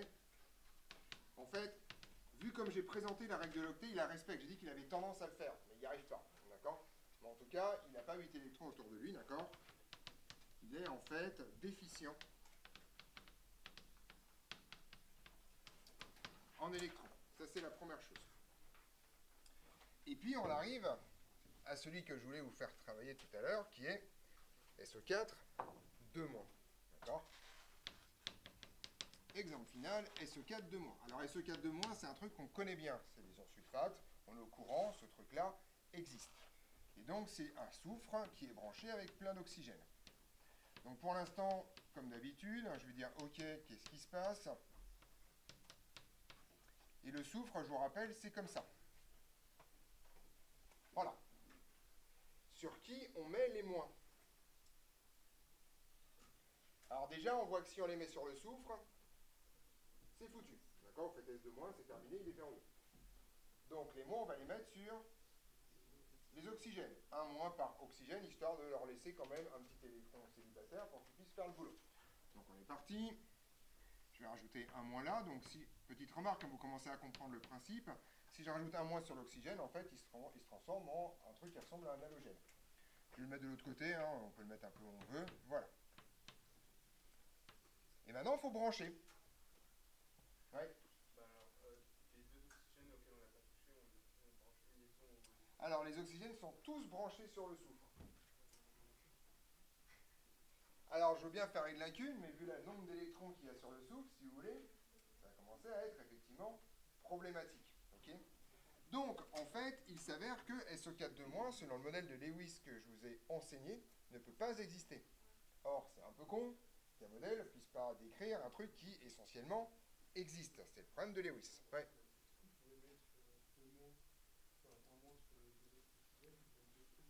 Alors, on peut effectivement faire des trucs bizarres, ça, on va faire des liaisons datives, c'est-à-dire prendre les données, mais on sent que quand même on est en train de complexifier largement le problème.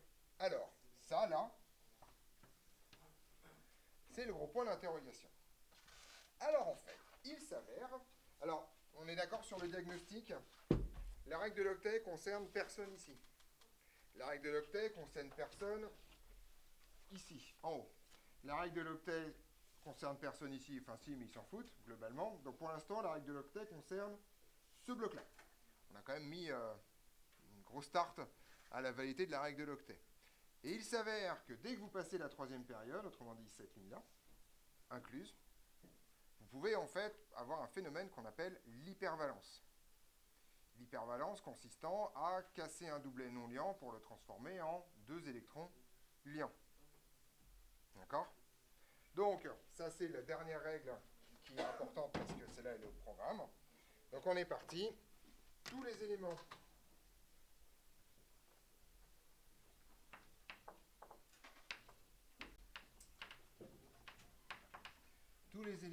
à droite de la classification et au-delà de la troisième ligne peuvent, c'est pas obligatoire, présenter un phénomène d'hypervalence.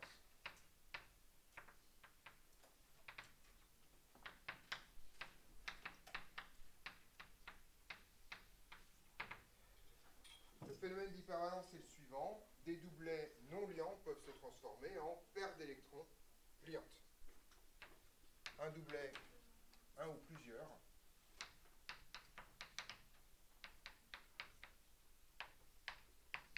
doublets non liants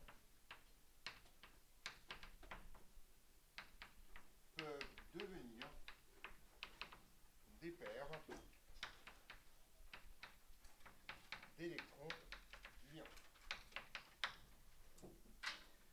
Donc vous voyez comment on va résoudre le problème de H2SO4. Qu'est-ce qu'on va faire? On va littéralement casser ce doublet-là pour les appareiller avec les oxygènes. On va se retrouver littéralement avec 6 électrons liants sur le soufre. Ça tombe bien, on a 6 électrons à mettre de l'autre côté. D'accord? On a alors, pour SO4 de moins, un truc qui va ressembler à ça.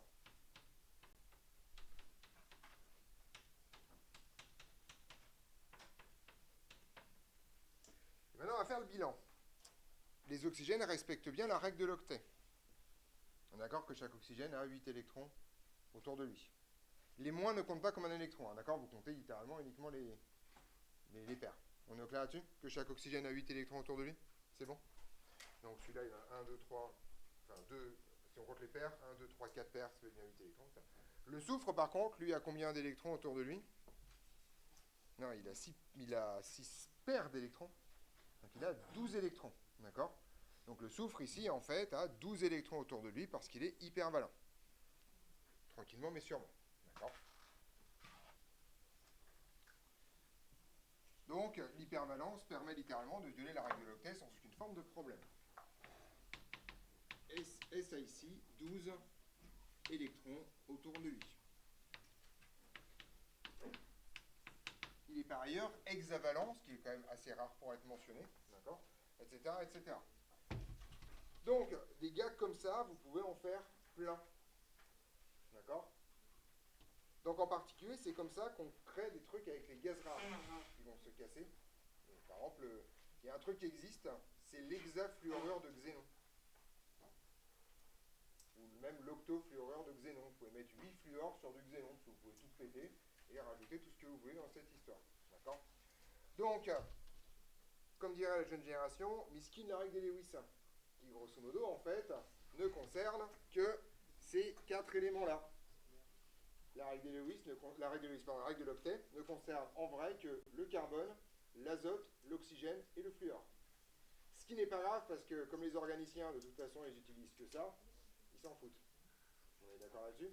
Mais le caractère universel de la règle de l'octet, si vous voulez, c'est un truc qui me fait rire depuis que je l'enseigne.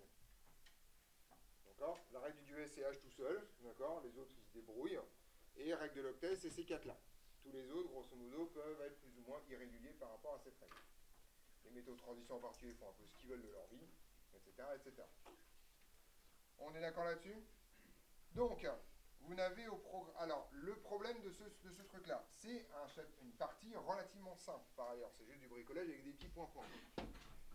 Néanmoins, vous avez un problème de fond, c'est que vous n'avez aucune règle à connaître, en particulier les contraintes. Comment vous faites pour différencier si vous avez deux formes de Lewis possibles, laquelle est préférable?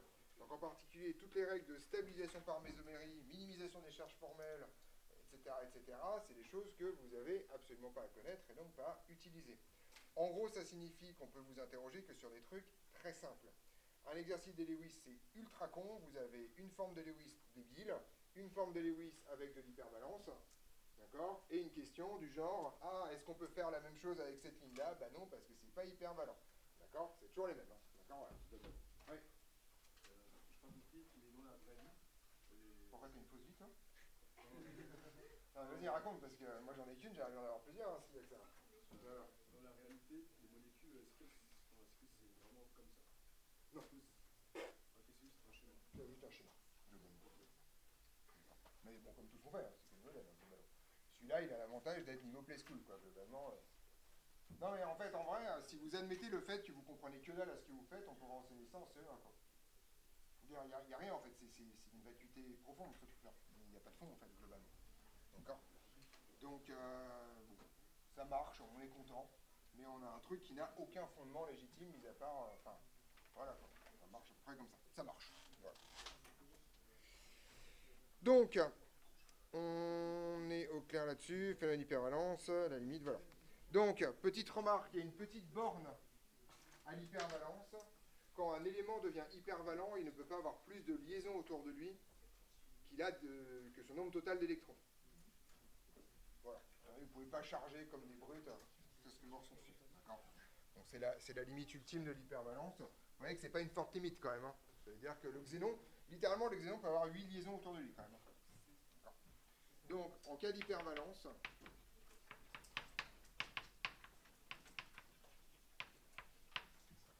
le nombre maximal de liaisons est le nombre d'électrons de valence.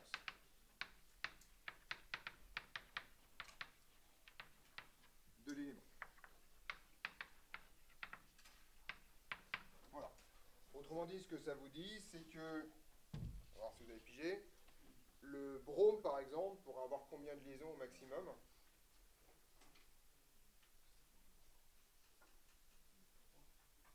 Alors, il y a combien? Alors, il faut compter, hein, d'accord? Il y en a 7, effectivement, il peut avoir donc jusqu'à 7 liaisons autour de lui, d'accord? Ce qui est aussi le cas de l'iode, du chlore, mais pas du fluor, qui ne peut pas présenter de phénomène d'hypervalence, d'accord?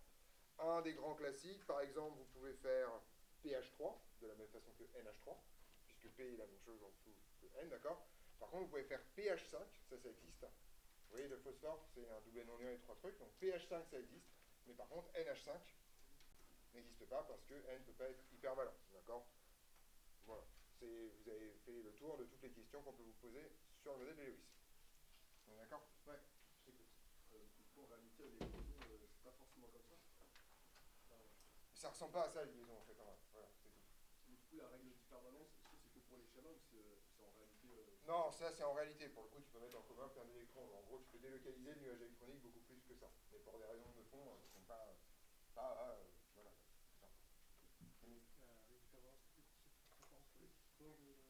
La règle d'hypervalence, c'est pour tout cela. À partir de la troisième ligne, et tout ce bloc-là. Voilà. Bah, en fait, les autres, ça sert à rien parce que comme le maximum d'hypervalence, c'est le nombre d'électrons de valence, si tu as moins de 4 éléments, tu peux pas violer la règle de Locke parce que tu as passé d'électrons. Donc, grosso modo, l'hypervalence, ça concerne ce bloc-là, sur le bloc P. C'est bon là-dessus? Donc, vous commencez à sentir le modèle foireuse, quoi. Globalement, il y a tellement de règles où on bricole dans tous les sens que c'est plus un modèle à ce stade-là. C'est vraiment... bon, on s'arrange un peu comme on peut. Voilà. Ceci, par ailleurs, est probablement le plus long ratio, temps de cours que je passe à vous expliquer des trucs qui n'ont pas de sens, et application derrière. D'accord? Globalement, vous n'allez pas voir ça grand-chose, mais bon, il faut bien que je fasse le boulot. Je suis quand même déjà bien content de ne pas me taper le SPD. C'est déjà ça de prix. Mais voilà. Les couches 1S, 2S, vous souvenez ça? Voilà, d'accord. Voilà. Ce que vous êtes censé avoir appris à un moment donné là-dedans. Phénomène d'hypervalence, voilà.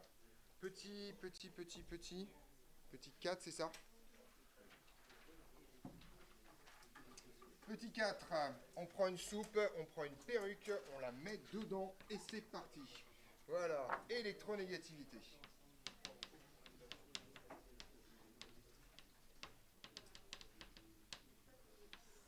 Voilà. Donc parmi les multiples choses qui existent pour caractériser un élément, vous en avez une à savoir. Et c'est tout. L'électronégativité. On ne saura jamais pourquoi, mais c'est comme ça, je suis fonctionnaire, je fonctionne. D'accord? Mais là, pour le coup, je dois vous avouer que ça me gonfle un peu. Donc, vous avez déjà croisé ce concept-là? C'est quoi l'électronégativité pour vous? Ouais. Non. Ouais. Alors ça, c'est la conséquence de l'électronégativité. Ouais. Ça, c'est la conséquence de l'électronégativité. Ça, c'est la conséquence de l'électronégativité. La même chose depuis tout à l'heure. Alors, c'est pas d'une molécule, c'est d'un atome. D'accord? Voilà. Donc, l'électronégativité, c'est la tendance qu'a un atome à attirer à lui des électrons. D'accord? C'est plus ou moins, grosso modo, il y a des électrons il y a des atomes qui aiment bien avoir des électrons en plus, et des atomes, au contraire, qui aimeraient plutôt s'en débarrasser. D'accord? Donc, l'électronégativité,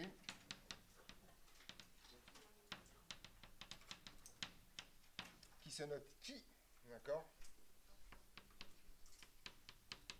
traduit la tendance d'un élément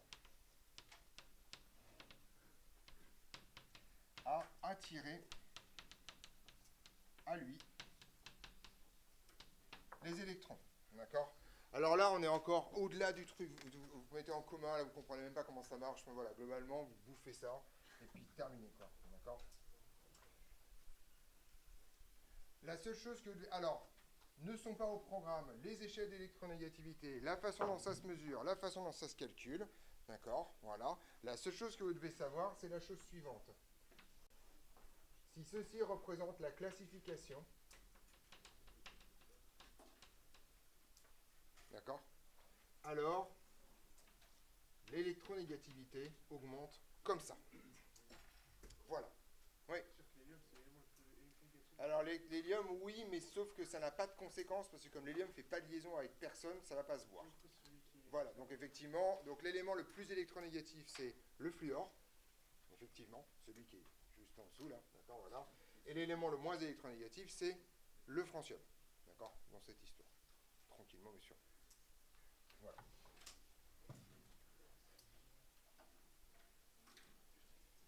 Donc, et par ailleurs, cette flèche vous raconte quand même pas trop la vérité, elle est plus marquée comme ça que comme ça. D'accord? Donc grosso modo, l'hydrogène est un élément extrêmement peu électronégatif, c'est vraiment parce qu'il est sur la partie gauche de la classification. Donc les éléments à gauche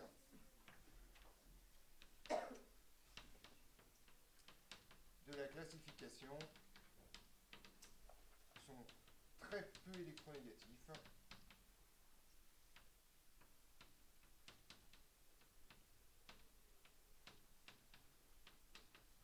Et ceux à droite le sont beaucoup.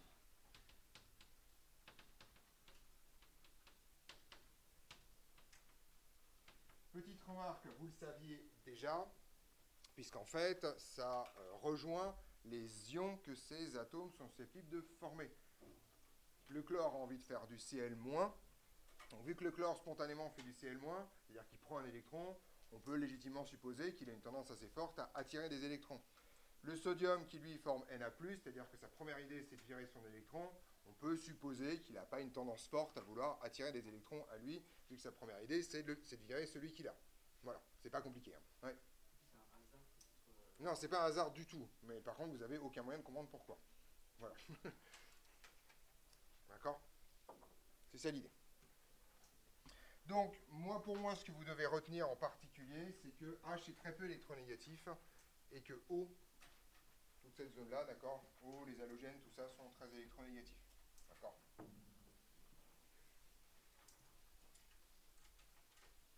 Mais c'est juste des histoires de comparaison, globalement. C'est un truc très visuel, ça se passe bien. Alors, ceci, en fait, va avoir une... Pourquoi j'ai pas le moment dipolaire? Qu'est-ce que c'est que cette histoire? Pourquoi c'est ordonné comme ça? C'est tout pourri, mon histoire, là. Bon, voilà, c'est pas grave, vous retrouvez vos petits. Oui, je t'écoute. Qu'est-ce qui est le plus fort entre le fait d'être à droite et le fait d'être en haut? Le fait d'être à droite, pour le coup. Ouais, vraiment.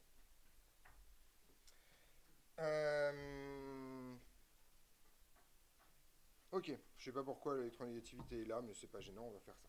Alors, l'électronégativité va donc avoir un impact sur la façon dont... Alors là, on va devoir parler un peu, on va parler de moment dipolaire. Donc petit 5, c'est ça? Moment dipolaire.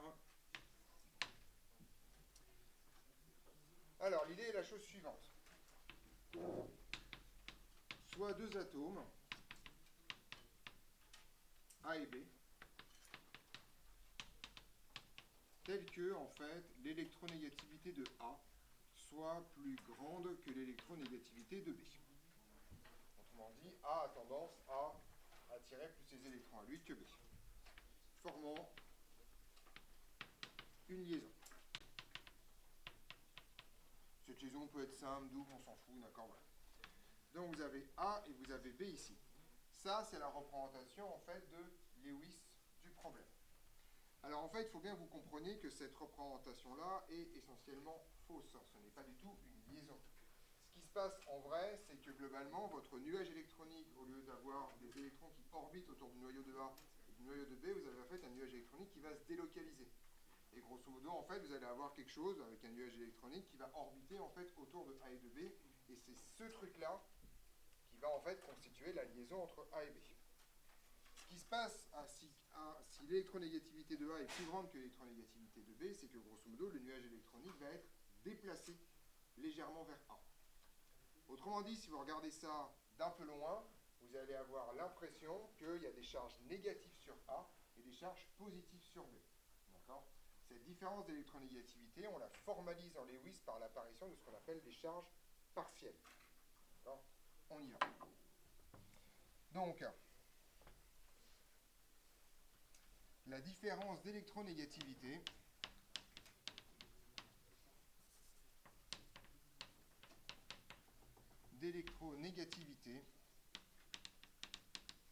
entraîne l'apparition de charges partielles. Donc en gros, on le formalise comme ça. Vous avez AB. Et comme A a tendance à être plus électronégatif, vous allez avoir en fait une charge moins delta ici qui va se promener, et ici une charge plus delta. Avec delta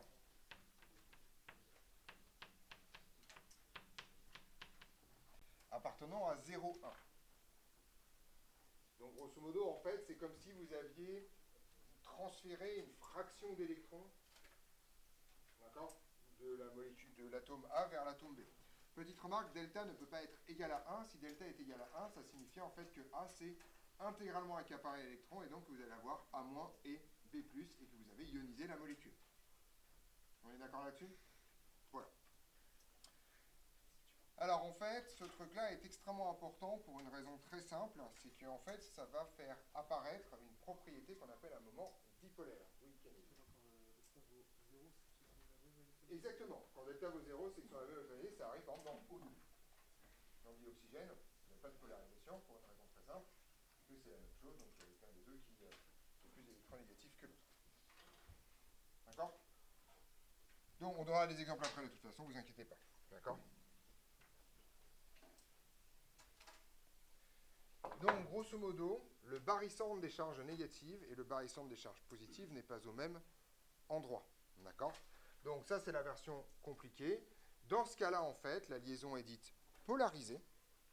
D'accord? Puisque les électrons ne sont pas répartis de façon symétrique. Donc dans ce cas,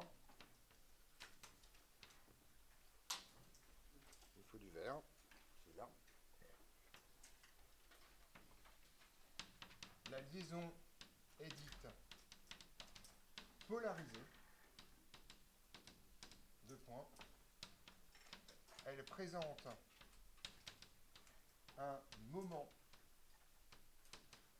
dipolaire. Alors, le moment dipolaire, c'est pas extrêmement compliqué, c'est un vecteur, d'accord, qu'on appelle mu. Et ce moment dipolaire, il est proportionnel à la charge portée par chacun des deux trucs. Donc, petit delta. Alors, faites attention, ici, c'est une charge formelle. Quand on met plus 1, en fait, la charge, c'est pas 1. La charge, c'est combien? Ah non, c'est pas 1, justement. Quand vous avez Na+, par exemple, la charge portée par Na, c'est pas 1. C'est un E, d'accord? C'est la charge élémentaire.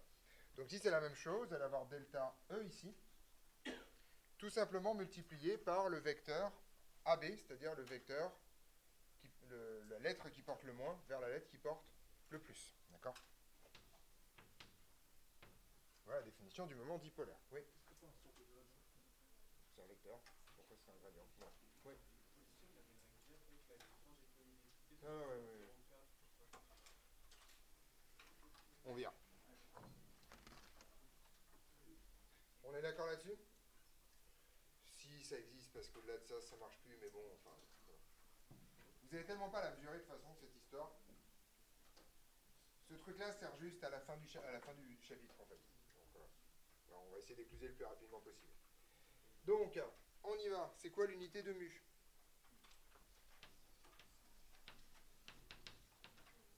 Alors, delta est a priori sans dimension. E, c'est... Non, c'est pas les électronvolts. Les coulombs et AB, c'est une longueur, d'accord? Donc, c'est des coulombs par des mètres. Voilà. Il existe une autre unité qui s'appelle le Debye, d'accord? Qu'on est obligé de qu'on vous présentera à un moment donné ou un autre si vous en avez besoin. D'accord? Je fais un petit rappel quand même, hein, puisqu'on ne l'a peut-être pas vu depuis longtemps. E, c'est la charge élémentaire. Et E, ça vaut à peu près. Ça vaut combien à peu près? Effectivement, 1,6, 10 puissance, moins 19 coulombs.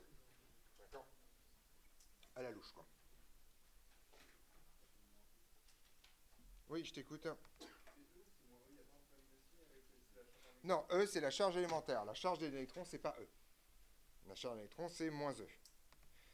Alors, vu que c'est dans les questions de cours, je vais chercher, et je suis désolé, mais comme je n'ai pas... Il faut que je fasse un truc très débile. En fait, j'ai appris, depuis que je suis tout petit, une mauvaise définition du Debye. Et je me suis rendu compte il y a quelques temps que c'était pas la bonne. Donc, elle n'est pas loin, mais à chaque fois, il faut que je me corrige, donc il faut que je donne le truc. C'est pas exigible, donc c'est pas très grave. Mais voilà, le temps que je me connecte à Internet pour retrouver cette définition, je suis désolé, à chaque fois j'oublie cette histoire. Donc, petite remarque, on va essayer de comprendre un peu cette histoire. Je vais vous donner la définition que moi j'ai, puis comme ça vous allez comprendre pourquoi, où est le problème. Enfin, c'est pas un problème, mais... Donc, premier problème, delta est un nombre qu'on prend entre 0 et 1 à peu de choses près. E, ça vaut à peu près 10 puissance moins 19 coulombs, d'accord, 10 puissance moins 19. AB, on a vu tout à l'heure que ça valait 10 puissance moins 10 mètres à peu près. Autrement dit, le moment dipolaire, son ordre de grandeur typique, c'est 10 puissance moins 30, 10 puissance moins 29. Ce qui donc est extrêmement petit. Pourquoi tu ne veux pas te connecter à Internet le jour où j'en ai besoin? Ok, se connecter, merci, t'es gentil. Voilà. Et donc, en fait, comme d'habitude, quand on utilise des nombres qui sont trop petits, on va essayer d'inventer une unité pour pouvoir avoir des nombres plus simples à manipuler. D'accord? Voilà. Et donc, non mais c'est pas vrai, hein. Ça c'est ma définition. Alors, non mais parce qu'en plus, le problème c'est que cette définition, par ailleurs, mon erreur, elle n'est pas... Voilà, ok. C'est bon en fait. Bon, bah c'est bon, ok. Donc, on utilise souvent, le 2 bail. Tel que 1 2 bail, ça vaut 3,33 10 puissance moins 30 coulomb-mètres. Voilà. Et moi, j'ai appris que c'était 1 tiers fois 10 puissance moins 29. Ce qui est pas loin. Mais c'est pas exactement pareil. D'accord? Voilà. Donc si vous avez envie de retenir un truc plus simple, ça c'est la mienne. C'est 1 tiers 10 puissance moins 29 coulomb-mètre. Voilà. Ton principe. Mais c'est pas 1 tiers. Voilà. Donc en vrai, c'est 1 sur 299 792 458 fois 10 puissance moins 21 coulomb-mètre. C'est ça la définition stricte. Donc c'est pas 1 tiers, c'est 1 sur 299. C'est pas pareil. Voilà. Et un jour, je me suis rendu compte de ça et j'ai l'air bien. Enfin voilà, bon, ça change pas grand-chose au problème, pareil. On est d'accord là-dessus, donc ça vous permet d'avoir des unités de coulomb-mètre qui sont en général de quelques 2 bails dans ces trucs-là. Alors, petite remarque. Le moment dipolaire est une grandeur additive. Autrement dit, vous pouvez définir le moment dipolaire d'une molécule, tout simplement, comme la somme des moments dipolaires de chacune des liaisons qui sont polarisées dans cette histoire. D'accord? Voilà. Et on va faire des exemples là-dessus. Donc, on peut définir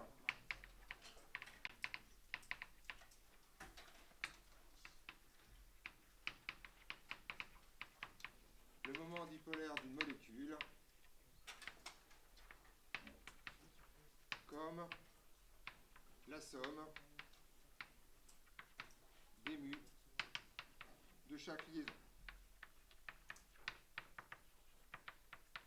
Et donc on va terminer le cours d'aujourd'hui par un certain nombre d'exemples. Vous allez voir que ce n'est pas horriblement compliqué.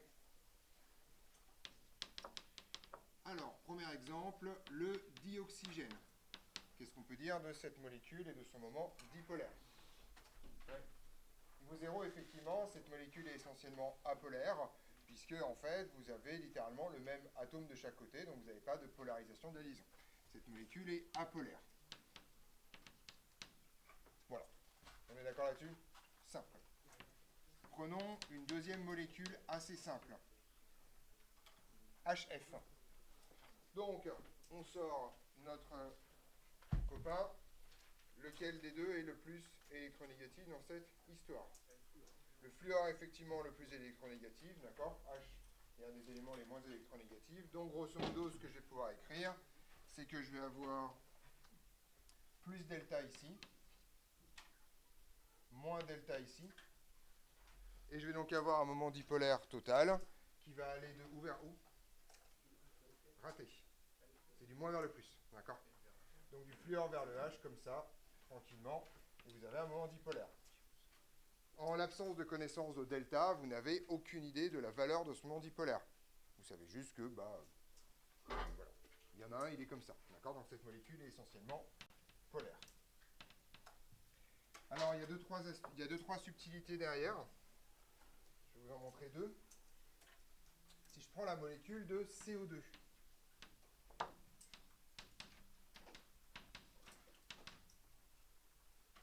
Ouais. Alors, effectivement, en fait, l'oxygène étant plus électronégatif que le carbone, vous avez a priori ici un moins delta, pardon, un moins delta ici et un plus 2 delta ici. On est d'accord avec ça? Autrement dit, vous avez un moment dipolaire comme ça, un moment dipolaire comme ça, mais ces deux moments dipolaires sont essentiellement les mêmes, d'accord? Ils sont juste opposés. Donc cette molécule est en fait apolaire.